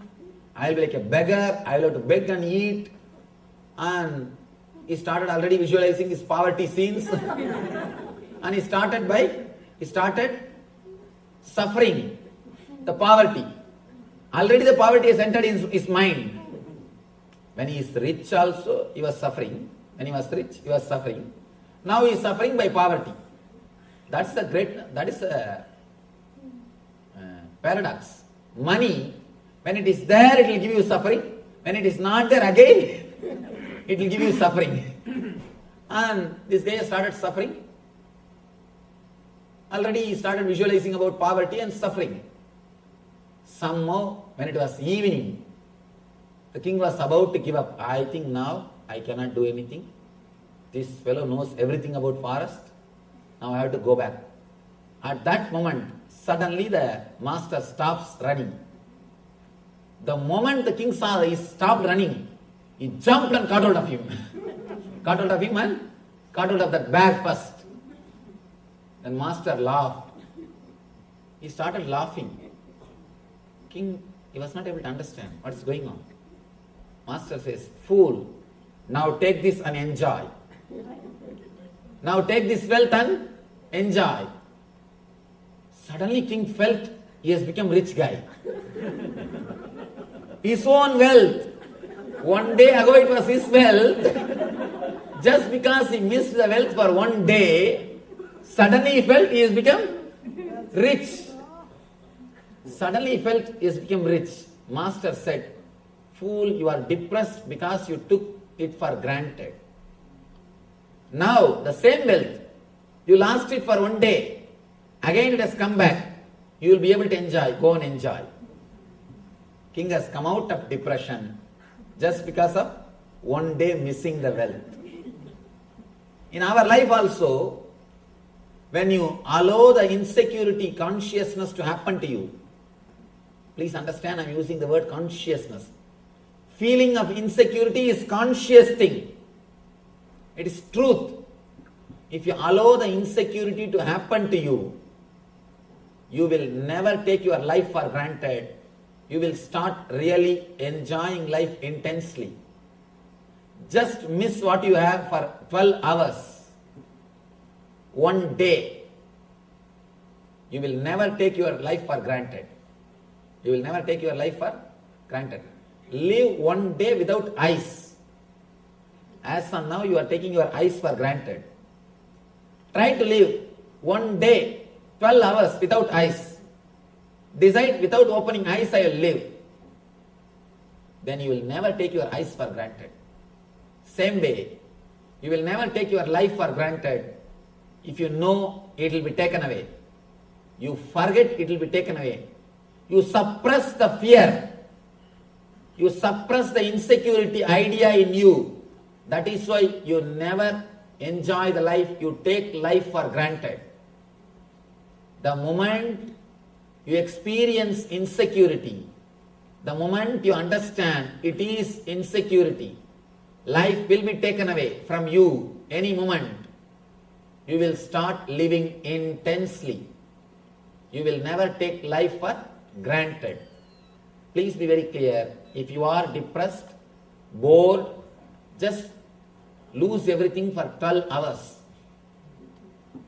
Just lose everything for 12 hours. You will suddenly understand the truth and you will never take life for granted. The king, he felt bored because he took life for granted.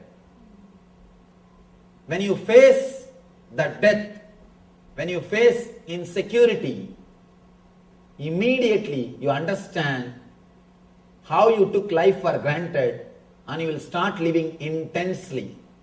That is what this story means.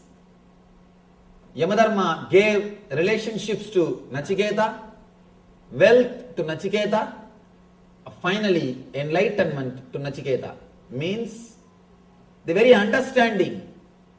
I have seen many people, when they come out of the death meditation, they tell me, Swamiji, now I understand the value of relationship. Means they are blessed with relationship by Yamadharma. They say, now I understand and I know the value of my wealth. It means Yamadharma has blessed them with wealth. Now they will start living.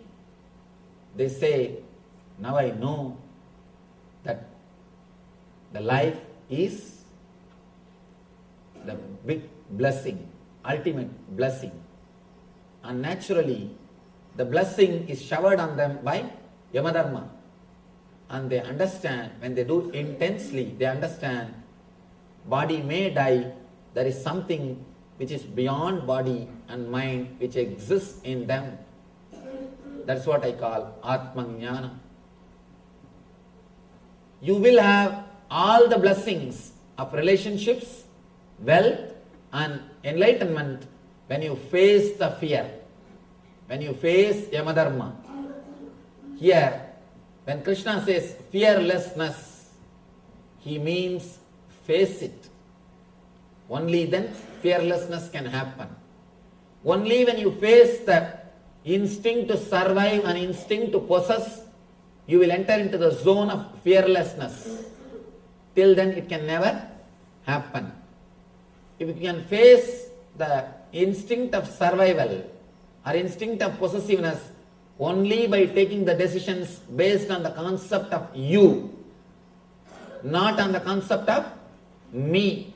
As long as you work, act, speak, think centered on me, you will be demon.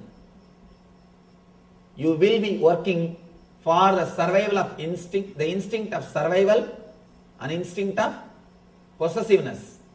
When you start working based on the concept of you radiate a new energy. Just try for 1 week to live for others. Just try a simple experiment. I am not telling you to give away all your properties. No. I am not telling you to give away all your properties. I am not telling you to give away anything. Usually, always you think, what is there for me in this? What is there for me in this? If your wife calls you for a movie, you will say, no, I want to go to beach. You always stand with your preference. 1 week, just 1 week in your office, in your house, in your wherever you go, try to work, try to decide with the attitude of you instead of me. Just a simple things, very simple things, very simple decisions. I am not asking you to give away your properties. Just day-to-day life, simple decisions. Immediately mind will tell, no. If I start thinking based on you, people may take me for granted. People may exploit me. People may cheat me. All right. Now nobody is cheating you. You are living centered on the idea of me. You are protecting yourself. Are you happy? Come out. Are we happy? No. Then why not try the other side? Just a simple experiment. Just a simple experiment. We lived throughout our life with this Asuri Sambat, what Krishna calls as demonic nature. Me, me, me. Now, just for 1 week, why not try? Always when we come back, first we catch our seat. We put kerchief also. First we catch our seat. And when some prasad is given, first we go and catch our plate. Instead of that, just for 1 week, get the plate and see that the other person receives it. See that next person is comfortable. Early morning when you get up, ask the other person, are you okay? Why don't you use the bathroom, then I will go. Always wait, first I have to go. I have this work, I have that work. Instead of that, just a simple thing. Small things you use today, then I will come. Please you do that, then I will use that. And continuously you are working. Let me do this small one. Just for 1 week, try to put that you in your being. I tell you, from where bliss will come, you don't know.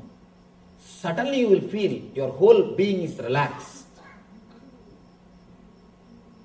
When you don't give attention to me, you will never be at tension. As long as you are giving attention to me, you will be continuously at tension. The moment you put the you in the place of me, a deep inner healing will happen to you. Please understand, what I am saying is not morality. Please don't think I am teaching you how to live happily. No, I am not giving this as a morality. I am giving this as a spiritual practice. Understand? If you are working towards spiritual growth,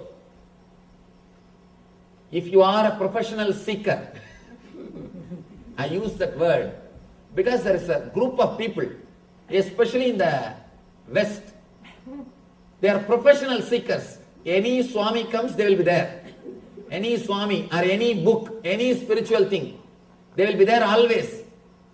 They will come. I have seen people coming and telling me, Swamiji, for last 30 years I am seeking. Don't feel pride about that. Don't feel pride about that. I have seen with our ashram, with our mission, with our movement, the senior devotees, they go and tell the juniors, do you know, I am with Swamiji for 3 years. These juniors come and tell me, I call that senior, don't spoil my name. You are with me for last 3 years, still you have not become enlightened. Don't go out and say that you are with me for 3 years. That's spoiling my name. That is not spreading my name, that is spoiling my name. You are here for 3 years, still you don't know how to respect a junior devotee, still you don't know how to care for him, then don't say you are here for 3 years, then you will spoil my name. It is repairing my name, not spreading my name. So don't be proud, you are a professional seeker.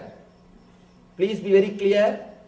If you have that pride, I am a professional seeker, or I know so many, this Swami, I know that Swami, I have done this course, I have done that course, I have done this program, I have done that program. Especially these NRIs, they don't miss any program. So that they can have all the certificates.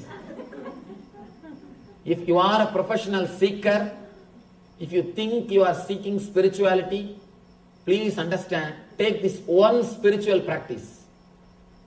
Just a single spiritual practice for 7 days. If you think, really, some way I can help you, take this single statement, forget about everything else. This single statement, instead of deciding based on me, decide based on you. I am not asking you to give away your properties. I am not asking you to renounce anything. Simple decisions. Very simple day-to-day decisions.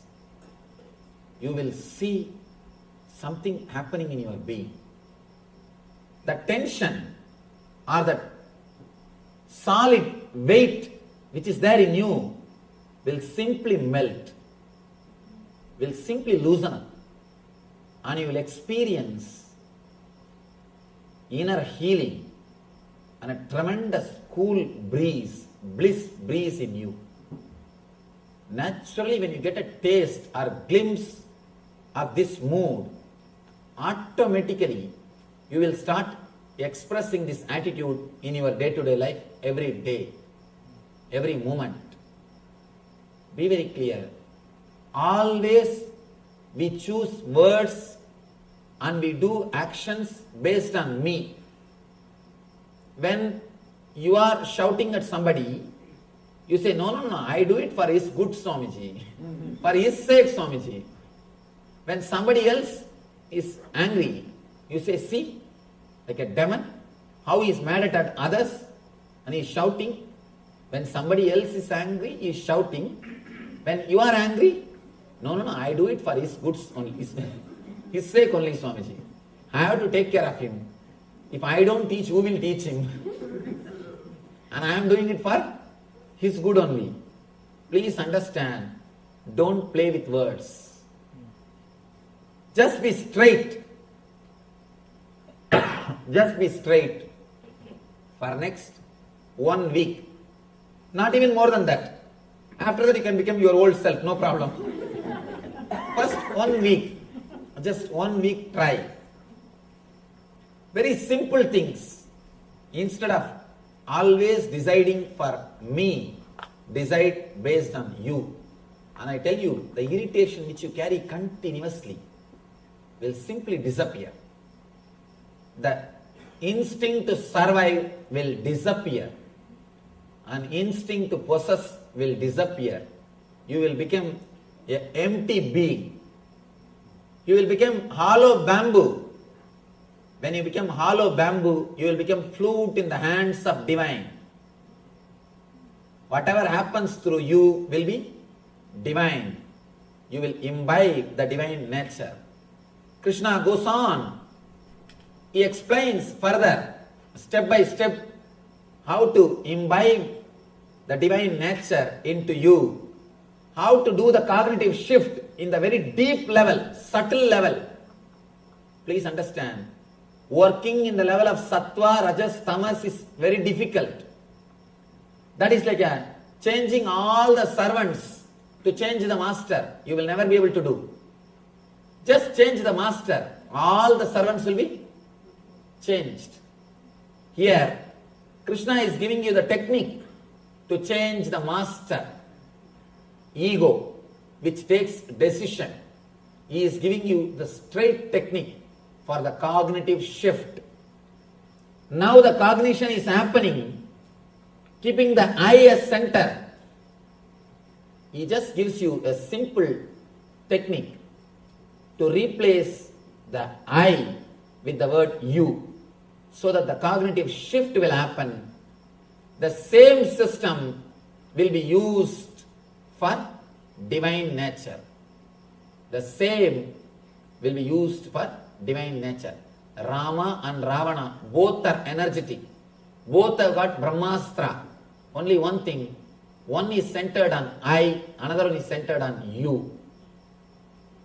That's the only thing which makes one person as divine, the other person as demon.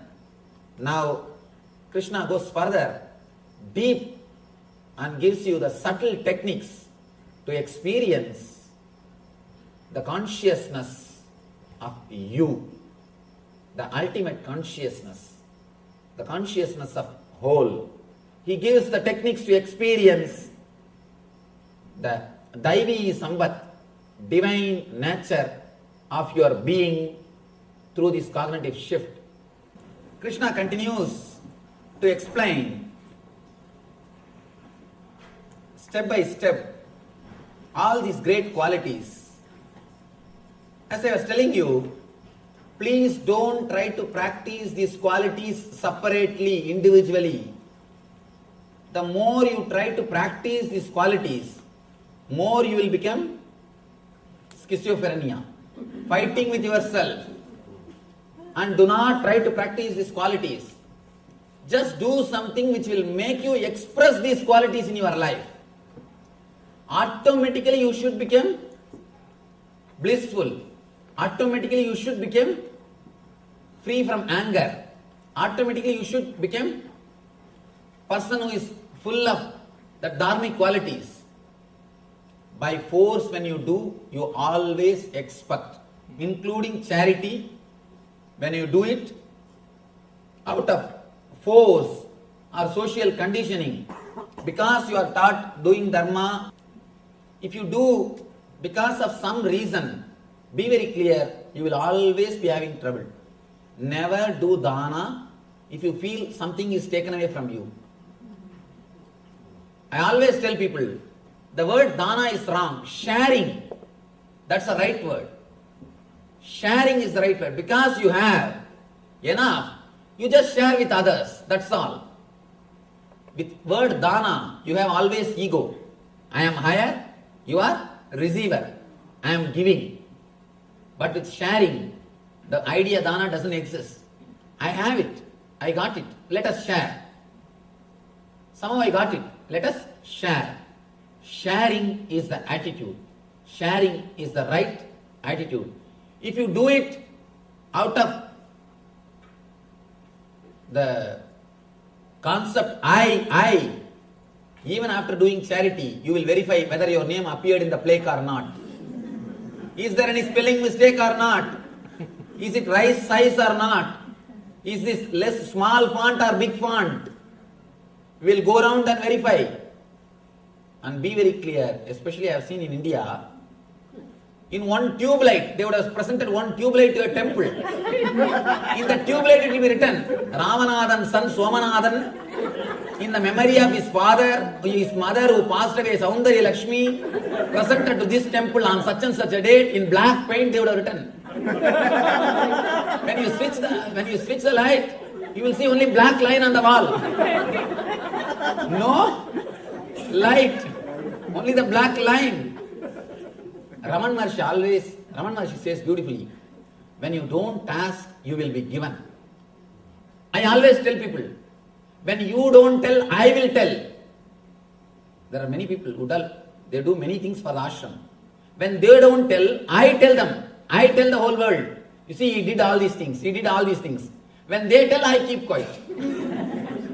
Who's telling will work? When they tell, I think, all right, they themselves are telling, why should I tell? When they don't say, I tell the world.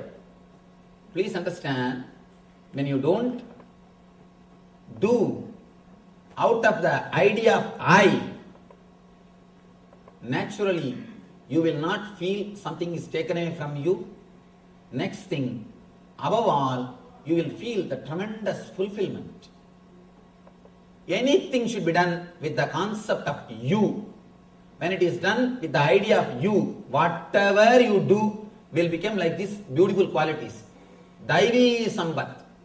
What Krishna says as Daivi Sampat.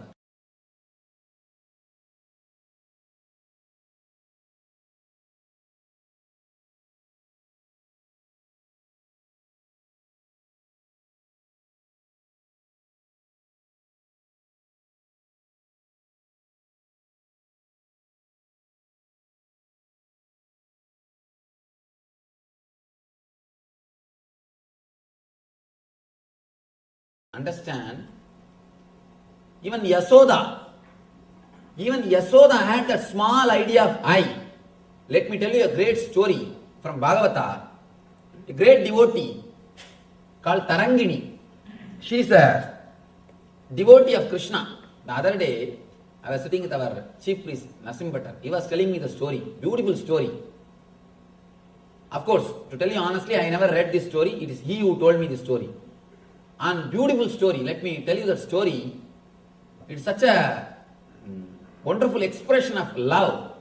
And exactly this I and you concept is expressed there. See, this Yasoda, from day one, within 24 hours of Krishna's birth, he was handed over to Yasoda. Within 24 hours, not even 24 hours, 12 hours. Because night he took birth. Before the sunrise he was brought to Yasoda. He was brought this side. Because if the sun comes, then Kamsa will come in search of Krishna. Within 12 hours he reached Yasoda. Yasoda brought him up practically till he left Vrindavan. But when Yasoda asked him to sing or play the flute, this guy will not play. But this Tarangini, she is actually from a low caste or suppressed caste. She is a great devotee of Krishna. Because she is from a lower community, she will not come in front of Krishna. She will stand in one corner and just enjoy. Just enjoy the Krishna's presence and his music or whatever he does, naughty things. She will stand in one corner and enjoy. Such a great devotee. Of course, whenever Krishna walks, once Krishna goes away, she will go and touch that feet dust. And one day, Krishna left the flute and went away. He forgot. Of course, he wouldn't have forgotten, he must be playing. That guy, you think he will forget? He will make others forget.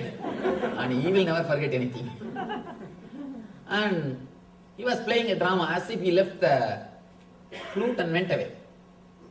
She just sees the flute and she thinks, oh, Krishna has left it. I should take it and keep it in the house and hand it over to him properly. Nobody should take it away. Out of love and care, she takes that flute and keeps it in the house. And this fellow did not forget. Purposely he is playing that drama. Suddenly next day he says, somebody has taken away my flute. He starts searching. Or he is acting as if he is searching. Somehow he came to know that Tarangini is having that flute. She wanted to get that and give it to him. But he himself goes there. He himself goes, so he has to find some reason to go to that area now. Because that where the lower community people are living, the higher community people will not go there. If this guy goes without reason, Yasoda will ask, why did you go there? Why did you go to that area? Naturally, she will try to punish him. So he has to have some reason. So now he says, my flute is there, I have to go and pick it up. I have to go and pick it up. This guy goes and he sees that the area, it seems that Sukadeva beautifully explains, full of mud, the dirty roads, and a hut in which thousands of suns are shining. It means what? 1,000 hole. 1,000 hole. 1,000 holes are there in the hut. And this Krishna enters the house and asks, give me my flute. And she's just totally shaken. And she saw Krishna in her house. And she's not able to speak, she's not able to do anything. She's just overwhelmed. She runs and brings the flute and gives the flute to him. And this guy starts the next drama. Shall I play? Shall I play the flute? And naturally, who will say no? Who will say no? She says that even rishis, even the gods come down to listen to your music, and you are asking me permission. How can I say no? Play. And he sits there itself in the steps and starts playing. He is just playing. She is sitting there in one corner, completely filled with ecstasy. Suddenly, Yasoda appears there. Yasoda, you see, understand, Yasoda is shouting, what? How many times I ask you to play? I take care of you, I give you food, I do everything, but you fellow, you are not playing for me, and you are coming and playing here for this urgent girl. Understand? The attitude of Tarangini is you. The attitude of Yasoda is me. Because the Yasoda's attitude is me, whatever seva she did, everything else No result. She enjoyed, that's all. But there's no result. And she shouts. Because of her shouting, the music is disturbed. Music is broken. That is why they say that raga is Punnagavarali. Means that broken song, broken music, broken tune. Binna means in Sanskrit broken. And this tune is broken. Then Krishna says, you served me, yes, no doubt. But with the attitude of I, with the attitude of me, as long as I am your Krishna. But she is so devoted, not with the attitude of me, she is with the attitude of you. She is devoted to me, you are devoted to you. As long as I am your Krishna, you will take care of me. As long as I am your Krishna, you will take care of me. It means what? You are devoted to you. You are centered on you, not on me. That is why even 5 minutes of separation you are not able to digest. Possessiveness, instinct to possess. You have come here all the way. You are not giving even 5 minutes space for her. She never asked me that. She never asked me to come to her house. She never even expected I'll play for her. She is totally dedicated only with one attitude of you. Then Krishna blesses us, blesses her. You will have the Samibhya Mukti. Means you will become a Shenbaga flower and you will reside in my garland and you will stay with me forever. There are 4 muktis, 4 enlightenment. Salogya Mukti, Sarubhya Mukti, Samibhya Mukti, Sayujya Mukti. Salogya Mukti means you will be allowed to stay in the Vaikuntha. You will have one apartment in Vaikuntha. You will be given one apartment in Vaikuntha. That is Salogya Mukti. Sarubhya Mukti means you will have his own form. You can see Jaya Vijaya. They will be standing exactly like Venkateshwara. They will have that same Sangha Chakra, same all the Ayudas of Venkateshwara. That is called Sarubhya Mukti. Same Swarupa is given to them. Jaya and Vijaya, you can see the same way of Urthabundra, Shankha, Chakra and all the Ayudas. Just as Venkateshwara has got, they will have. It is called Sarupya Mukti. The next level, Samibhya Mukti, being in the inner circle. Being in the inner circle. Chakratharva, the chakra which Vishnu is carrying, the disc which Vishnu is carrying, he has achieved Samibhya Mukti. Means the very near, close inner circle. And becoming himself enlightened is Sayujya Mukti. Sayujya Mukti. But Samibhya Mukti is the best thing because we can enjoy him. Like an ant enjoying the sugar candy. Becoming sugar candy is different. That is for all these rishis, Vedantis. That is for the rishis. But living very near to sugar candy and enjoying it. For the devotees, the ultimate state is Samibhya Mukti. So here, Krishna gives the Samibhya Mukti to her and blesses her. Let you have Samibhya Mukti. Let you become a flower in my garland and be in my body. Let you be on me. He blesses her. Then he turns towards Yasoda and says, because you serve just with the center of me, let you not have any temple on the planet Earth. She served so much. Have you seen a single Yasoda temple? No. Everywhere you will see Radha temple. In Vrindavan if you go, Radha is much higher worship. Radha is worshipped more than Krishna. Throughout Vrindavan, even a milkman will say Radhe Radhe, Radhe Radhe. They will say Radhe Radhe. Not Krishna Krishna. Only Radhe Radhe. Throughout Vrindavan, only you will hear the word Radha. Have you seen a single Yasoda's temple? No. Because whatever service she has done, yeah, okay, great. But she did with the attitude of I. Because of the I attitude, because she was centered on the I attitude, she is not able to achieve. This Tarangini, even though she is born in low community, in the suppressed community, she was never around Krishna. She was never near Krishna. She always will stand away in one corner. So humble. She has not done anything to Krishna. I don't think, of course, she will not be even allowed to serve Krishna because of her community.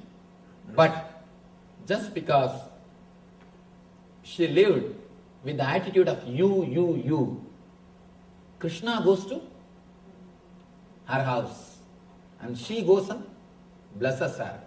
She goes and gives her liberation. The people who live in the world, as long as they live with the attitude of I, even if they run behind divine, divine will run away. When you have the attitude of you, even if you live in your hut, which has got 1,000 holes, you will see Krishna will be there in your steps waiting for you. In your steps waiting for you. There are thousands of stories we can tell. It's a wonderful story to express how the I drives the divine, you brings the divine. And it is just one attitude change, the cognitive shift, which took care of the whole thing. Let me tell you one more small story. It's again the fight between Shankha Chakra and Paduka. See, Vishnu has got a Shankha and Chakra and Padukas. One day, when he comes back after some picnic or dating, he comes back.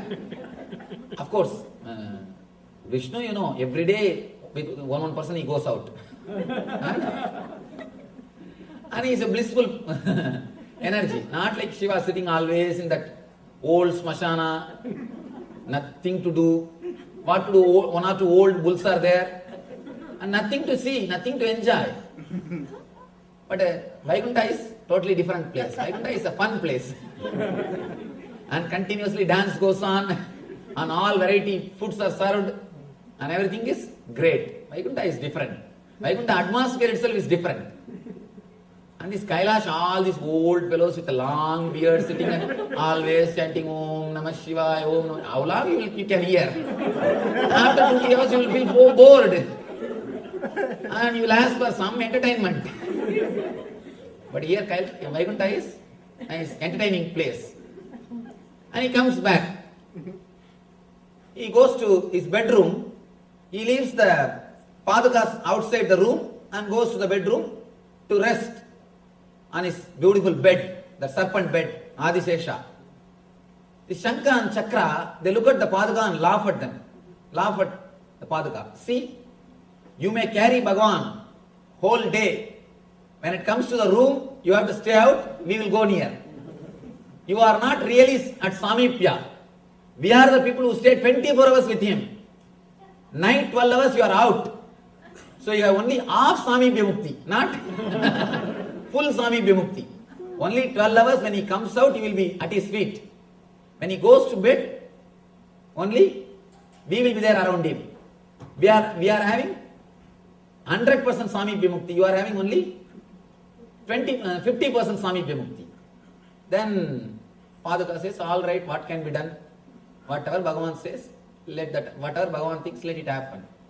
Next day when Bhagavan comes, Paduka asks Bhagavan, these two guys are making fun of me. The Shankha and Chakra are making fun of me.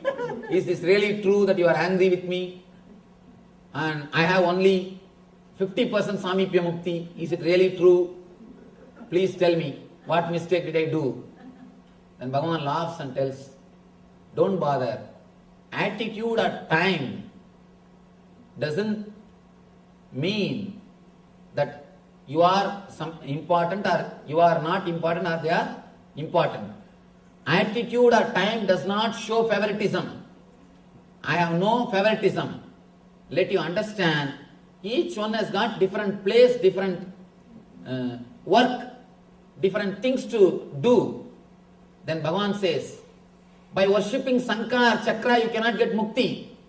Only by worshipping you, people can get mukti. They can have liberation, enlightenment only by worshipping the Padaka, not by worshipping Shankar Chakra. See that? Chakra kills.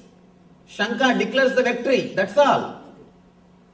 By worshipping Shankar and Chakra, you cannot get liberation. But by worshipping Padakas, you can get liberation. Then Bhagavan says, they have their duty is different. Your duty is different. Your responsibility is different. Your place is different. Understand, the Shankar and Chakra cannot give enlightenment. Only you can give moksha. Only by holding you, people can achieve moksha. Then he says, whatever is said and done, these guys have made fun of you. Let both of them take birth in the planet Earth and worship you for 14 years. Shankar and Chakra take birth as a Bharata and Shatrugna, worship the Padaka for 14 years in Ramayana. They come down as Shankar and Chakra, worship the Padakas for 14 years. Just because they made fun, 14 years, let them worship you and understand only you can liberate them. The Bharata and Shatrugna do Padaka Puja. 14 years, Padaka is only kept in the throne. And Shatrugna and Bharata, they do service to the Padaka. Padaka is a king. If you know the Ramayanam story, you know. In Ramayanam, both of them, Shankar and Chakra, the Bharata and Shatrugna, they both serve the Padaka and get the liberation. So understand, some may have some responsibility. Some may have different responsibility around the master. But if these guys think some are important, some are not important, the difficulty will be, there will be difficulty. The person who thinks he is important, he will be made to stand in front of a person who is considered as unimportant. Shankar and Chakra, they started thinking me. So, naturally they have to suffer. The Padaka says you. Naturally, it receives the worship. And then Bhagavan blesses. Let this Shankar and Chakra worship you and then have the liberation. Then they will never talk about you. So the centered, how we are centered, that is the thing really which makes your life demonic or divine. Divine or demon is only one concept, you and me. Now, the next sloka, Krishna says, Daivi sambat vimokshaya nibandaya surimata masucha sambatam daivim abhijatosi pandavaha. The transcendental qualities are conducive to liberation, whereas the demonic qualities make for bondage. Do not worry, O son of Pandava, you are born with the divine qualities. Now, an important question when you heard so much about this you and me.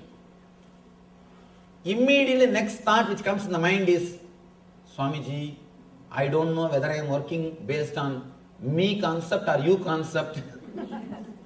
I am afraid whether I am demon or divine. Please guide me. Please tell me based on what quality I am working. That fear rises. And I tell you, if you have that fear, please be very clear, you are divine.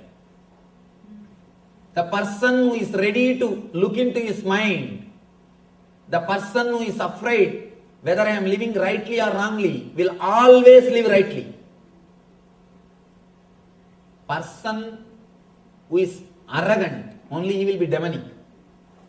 The person who is demonic, Asuri, will never have the idea, he will never even consider, am I doing right or wrong? For sure he knows, I am right. I am right. Here, Arjuna is also having that fear. Bhagavan, am I living with the divine nature or demon nature? He is not expressing, but the face shows. The face shows.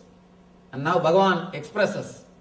He says, Daivi sampat vimokshaya nibandaya asuri mata masucha sambatam daivi Abhijadosi Pantavaha. Transcendental qualities are conducive to liberation through transcendental qualities, through the divine qualities. Living with the attitude of you achieve the liberation, enlightenment, means nivritti. By living with the idea of I, you will start creating more bondage. The demonic qualities make for bondage, means pravritti. It starts the pravritti. Do not worry, O son of Pandu, please don't worry. You are born with the divine qualities, he assures. By hearing all these great words of I and you and me, in the gap time, the 10-15 minutes of gap time, if you really contemplated, am I living with you or am I living with I? How I am living? I don't know. Am I living with the demonic nature or divine nature? If you have contemplated, if you had the doubt, if you have suffered with a little fear, if you had a little bit of that fear or thinking, guilt, be very clear, you are born with the divine nature. If you think, no, I am living properly. Anyhow, I did not have any other entertainment, so I am sitting here and listening. Let him say whatever he wants to say. Anyhow, I have come, let me listen. If you are with that attitude, now you know what. If you have considered, if you have seen, at least once, if you look into your being, am I living with demonic nature?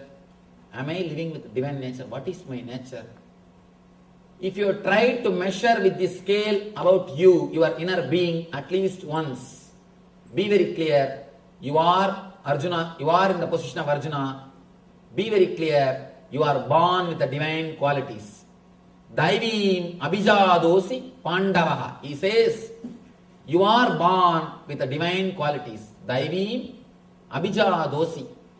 You are born with the Daivi, divine qualities, O Pandava, O son of Pandu. So if you are worried for a few minutes, listening after these words, now you don't have to worry, you are born with the divine qualities. That's a scale.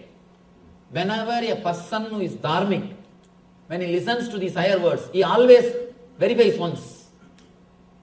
Because he is centered on dharma.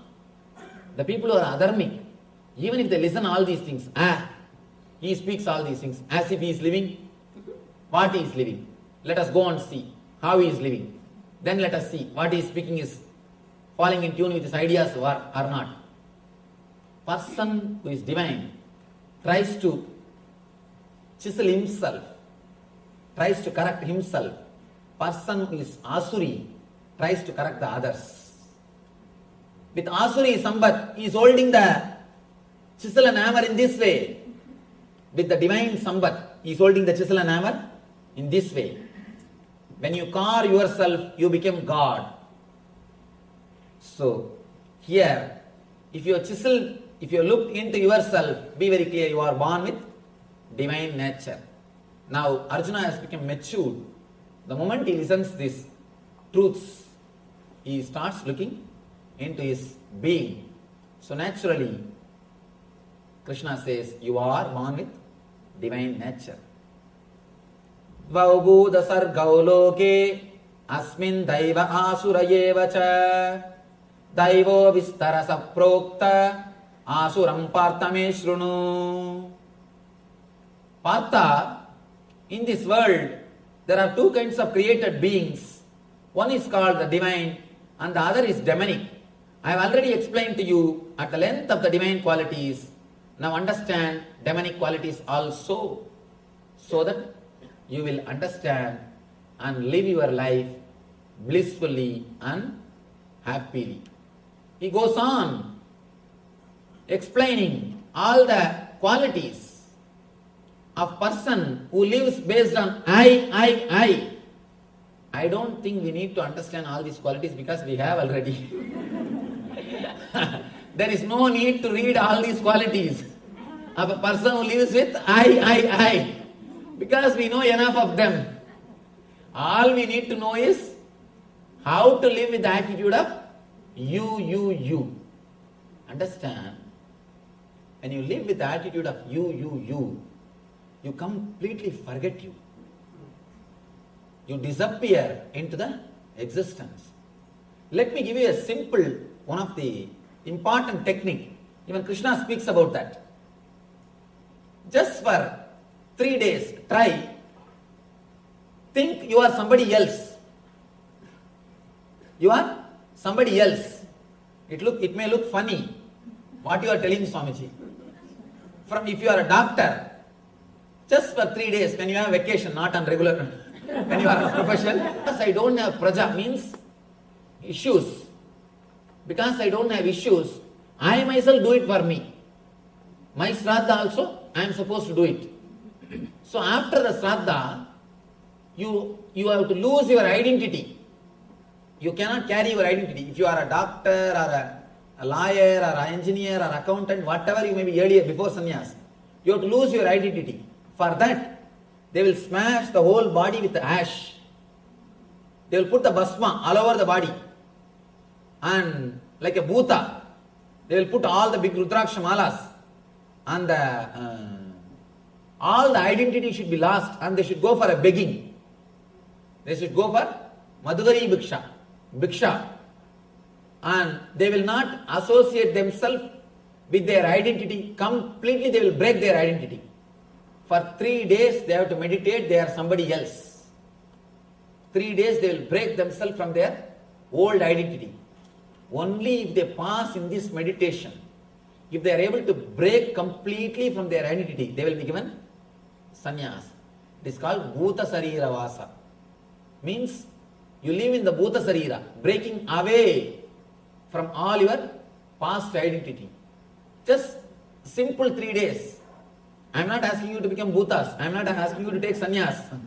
Just try this meditation. 3 days, think yourself as somebody else. Whatever you think as your property, forget them. Whatever you think as your problems, throw them out. Whatever you think as your profession, throw them out. Just for 3 days. You can come back and pick it up. That is different. For 3 days, throw them away.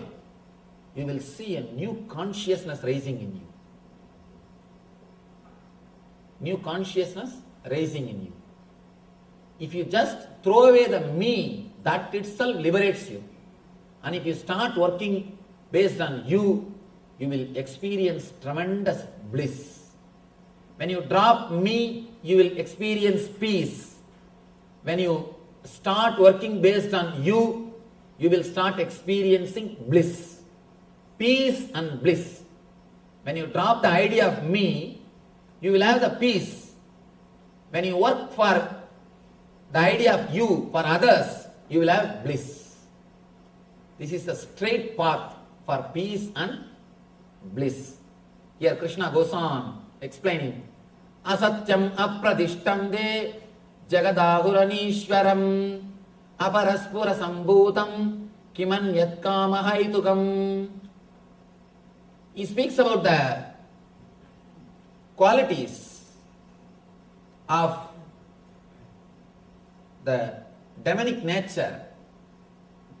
They think there is no ultimate energy, intelligence which is running this planet Earth, which is running this universe, and this whole thing is just produced out of lust and desire. That's all. They believe in material. Of course, modern day, even the scientists have started understanding, and they are giving new concepts. Even they started speaking. There is a cosmic intelligence which is running the whole thing. It is not dead. It is not just matter and matter. They say world is not pure chemistry. People who think world is pure chemistry, they become demons. If you think the whole thing is just dead, naturally you try to acquire more and more by killing everybody. Hook or crook, right or wrong, do what you want. Only when you understand the whole thing is intelligence, it responds to your thoughts, your activities, you will start living properly, or you will start really living. Small story. Group of scientists, little arrogant, who think that they can do anything and everything.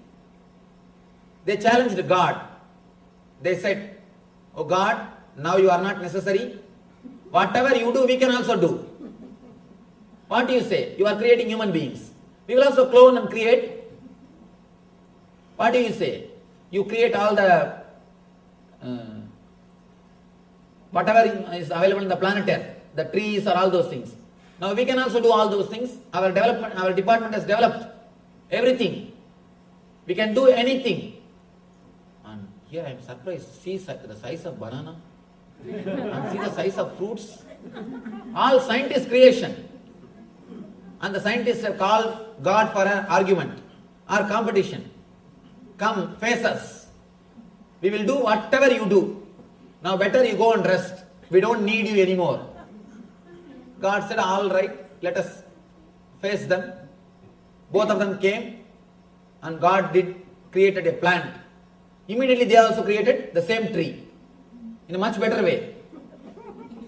And one by one, continuously they are doing. Suddenly God took little dust and created a man out of it. These guys said, that is not a big deal. Let us do. Now cloning has come. They took the dust and they were about to create a man. God said, stop. Bring your own dust and do. Bring your own dust and do. Don't do with my dust. So be very clear. Whatever you may achieve, wherever science may go, divine is alive. God exists. And there is a cosmic intelligence which runs the whole universe. You may create man out of dust, but from where will you get the dust? You cannot create dust. So be very clear. There is a pure intelligence and energy which exists. But people who are demonic, who are centered on I, and me, they think everything is me. They think the whole world is known to them. They think the whole logic and calculation of the world is known to them. They think, I know all the logic and calculation. This is the way things happen. This is the way it has to be done. They think they know everything. Person who thinks he knows everything, one simple thing should be done. He should be simply get married. You should get him married. Just put him in. Just get him married. Then everything will become all right. And I have seen these young guys, when they come, these parents will force them to fall at my feet. I never like forcing somebody to fall at the feet.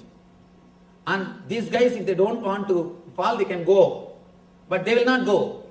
They will stand there and will ask me questions. Why should they fall at your feet? And I tell them, I am not telling. But their arrogance is so much. They will be asking all questions. I tell them, I am not asking you. Why should you stand here and argue? But their arrogance will not come down. Just for argument's sake, they will argue. In the mind, I used to think, let him get married. After 1 year when he comes, after the marriage, simply Sashtanga Namaskar.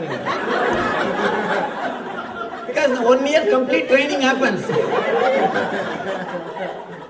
But we can't do in 10 years, 1 year training. Done. Whole thing is done. The fellow will simply fall flat and now he knows how to listen. Now he knows how to listen. Completely will be polite. He will be polite and yes Swamiji, yes Swamiji, yes Swamiji. And now he knows the power of yes mantra. Power of yes mantra. Simply getting married. And that is what we should do. The Asuri people, nothing else needs to be done. Simply get them married. And all the Asuri qualities will disappear. Maybe, I think that is why God created this marriage idea. That is why he created the marriage idea. Anyhow, they say the world is unreal. The foundation, with no foundation, no God in control, they say it is produced of sex desire and purely by lust. Asatyam, apradishtam, jagadahuranishwaram, aparaspara sambhutam, kimanyat kama haitukam. Kama is the hetu. Hetu means reason. Kama is the hetu for the whole thing. Reason for the whole thing. Please be very clear. Kama cannot be reason for whole thing. It is intelligence which is reason for whole thing.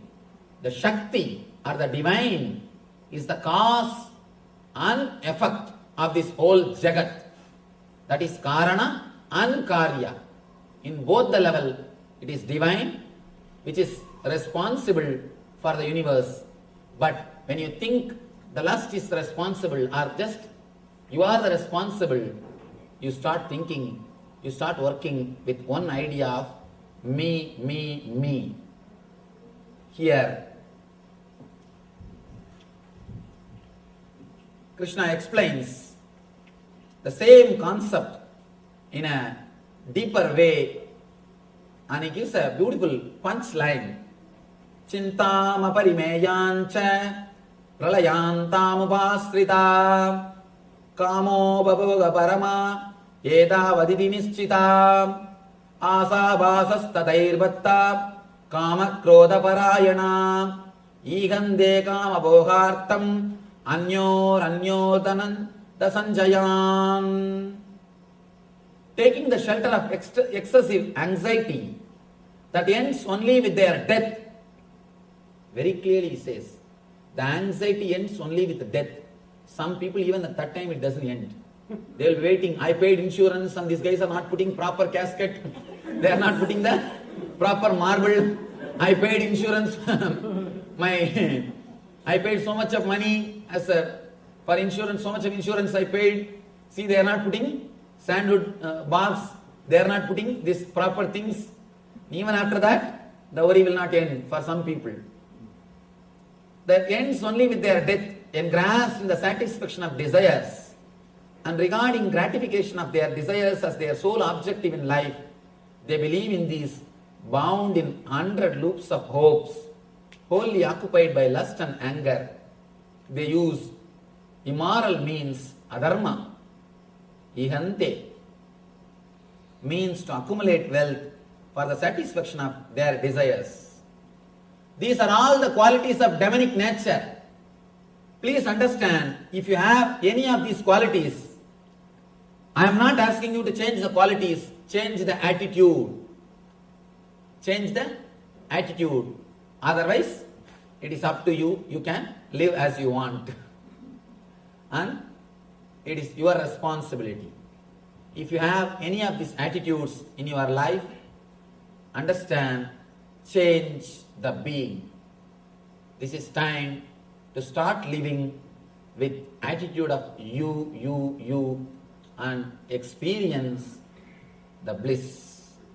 Let us pray to the ultimate energy, Parabrahma Krishna, the divine consciousness, to bless us all, experience the Daivi Sampat, divine qualities, and establish us in eternal bliss.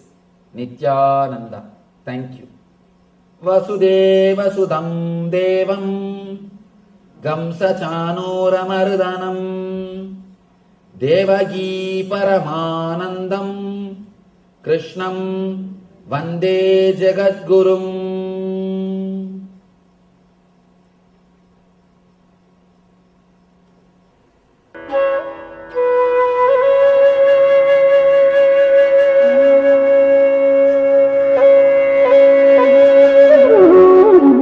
Established since 2002 in the United States of America, the United Ancient Nations is an intergovernmental organization currently made up of 160+ members and indigenous nations. The UAN and its work are guided by the purposes and principles contained in its founding charter. The UAN is a manifestation of the profound connection amongst indigenous peoples across the world, including African, Andean, American, European, Caribbean, Oceanic, and Asian regions, rooted in shared wisdom, sustainable practices, and deep reverence for the earth. The United Ancient Nations serves as an international cultural and diplomatic organization focused on uniting indigenous cultures globally. Our governance structure is council-based without territorial claims, led by a collective leadership through our General Secretariat.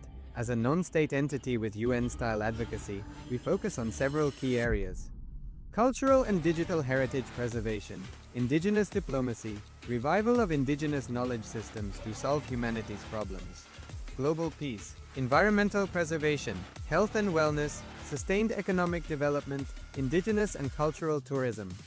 While the UAN represents numerous indigenous cultures, the United States of Kailasa serves as the first indigenous nation specifically for Hindus. Kailasa's mission is focused on the revival of the ancient enlightened Sanatana Hindu civilization with a formal governance structure including a head of state, ministers, and ambassadors. Under the leadership of SPH, Supreme Pontiff of Hinduism, Bhagavan Nityananda Paramashivoham, Kailasa has achieved recognition as a sovereign subject of international law, possessing distinctive attributes of juridical statehood. The United States of Kailasa is the main sponsor of the proposed UAN headquarters. This initiative would bring forth an estimated $100 million in revenue for the host country through summits, conferences, tourism, and development projects. The proposed UAN headquarters would represent the world's indigenous nations and peoples through its architectural design. It would blend the best of all worlds, featuring top modern architecture, the highest green building standards, and ancient Vastu architectural principles. This headquarters would serve as a central hub for indigenous diplomacy, cultural preservation, and collaborative efforts towards sustainable development and global peace. Through this initiative, we aim to create a dignified platform for indigenous leadership rooted in ancestral wisdom, cultural legitimacy, and collaborative innovation, enhancing global dialogue and regional stability. Yes. So, what a beautiful revelation by Swamiji on relationship of possibility. Understand, as Swamiji says, Swamiji gives the example of Yashoda. How, when you give your I and mine, when you operate from the space of you, instead of constantly telling about me, when you start telling about others, you, then you are in that space of relationship where a possibility arises from the space of oneness. So this will be now entering into the internalization exercise.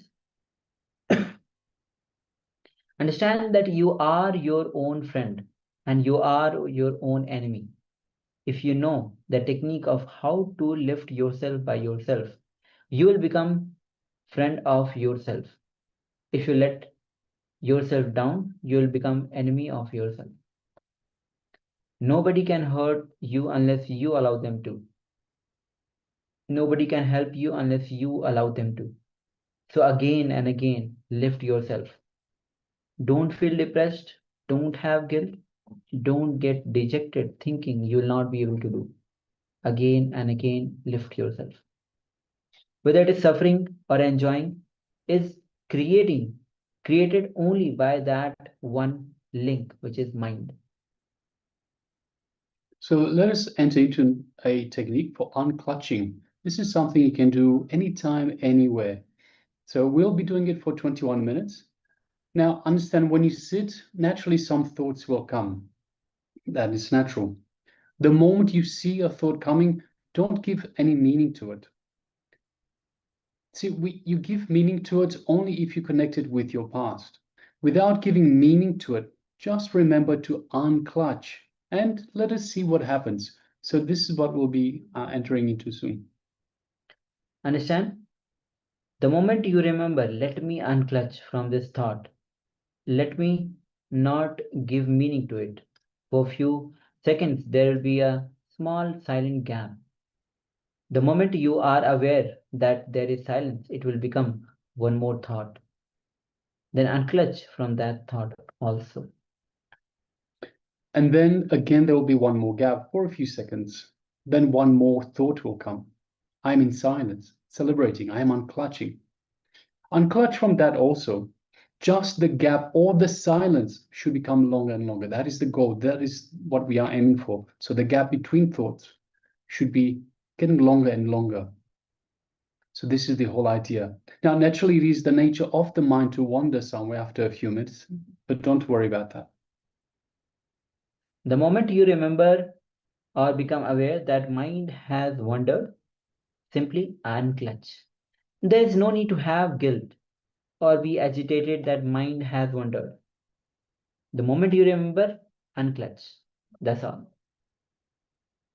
So in the initial level, it might be very gross, like a solid fight. You're fighting with the thoughts, you're fighting with your mind. You may have to utter the word unclutching like a mantra, unclutching, unclutching. But in just a few moments, you will see it becomes a subtle process. So it becomes more and more subtle. With unclutching, every moment will be new. Every moment will be ecstasy. Every moment will be joy. Every moment will be excitement. Unclutching is the source of unending excitement, Nityananda Spurna. So let us enter into this unclutching technique. Let's just sit for 21 minutes. So this is something you can do anytime, anywhere. For right now, we'll be doing it for 21 minutes, just sitting, observing your thoughts and unclutching. So again, just the gap between the two thoughts, silence should be getting wider and wider. So let's enter into this unclutching technique, requesting everyone to please sit comfortably, close your eyes, and let's enter into this meditation.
slowly, very slowly, you can relax from this meditation with internalization exercise.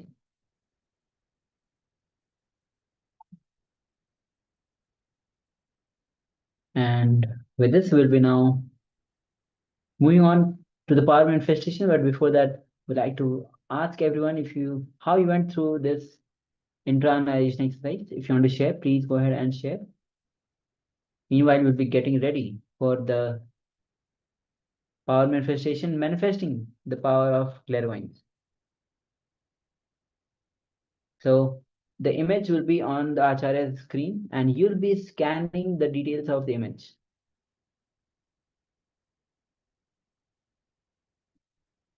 Yes, meanwhile, just like to take a moment to welcome Nitya Prema, Nityanama, welcome, good to have you with us. And we also have Ma Zhang Yibo that has joined us recently as well. Nityanama, welcome. Nityanam and welcome. All right, so let's get ready for the power manifestation. So we'll be, as Maharaj mentioned, we'll be having the image on our side. So it's in a way similar to the third eye vision, seeing images blindfolded, except that the image is not on your side, it is on our side. But if you think about it, it's the same way, because you have your eyes covered anyways. So your eyes are covered, you don't see physically with your eyes. So it is only through your third eye. So similarly, through your third eye, because this is also a power of the third eye. So through the power of the third eye, you will be scanning for the image that is this time in front of ourselves, the acharyas. So let's get ready.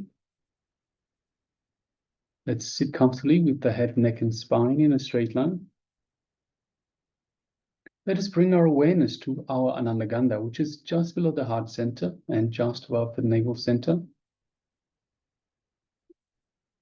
And let us connect deeply to Swamiji, the Supreme Pontiff of Hinduism. Let us connect to Paramashiva. Connect deeply in our Anandagandha, our inner space. Let us feel the feeling connection we have to the Master, Swamiji, the Supreme Pontiff of Hinduism. Let us feel the space of oneness with Paramashiva, understanding that it is through this feeling connection, it is through this space of oneness that we have access to these powers. Powers of the third eye, the powers of Paramashiva.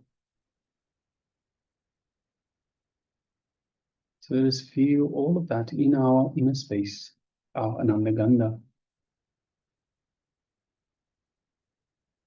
Now let us start chanting the Mahavakya, which is Om Nityananda Paramashivoham, meaning Om, in eternal bliss, I am Paramashiva. Let's begin. Om Nityananda Paramashivoham. Om Nityananda Paramashivoham. Om Nityananda Paramashivoham. Let us continue chanting the Mahavakya throughout this power manifestation, and from this space of oneness with Paramashiva, with Swamiji, let us start manifesting this power of clairvoyance. Let us begin.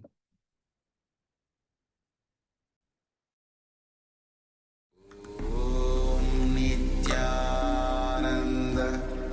Paramashivoham.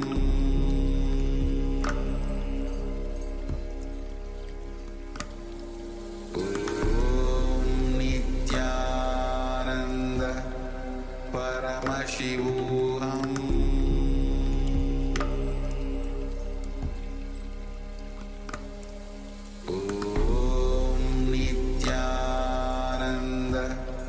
Paramashivoham.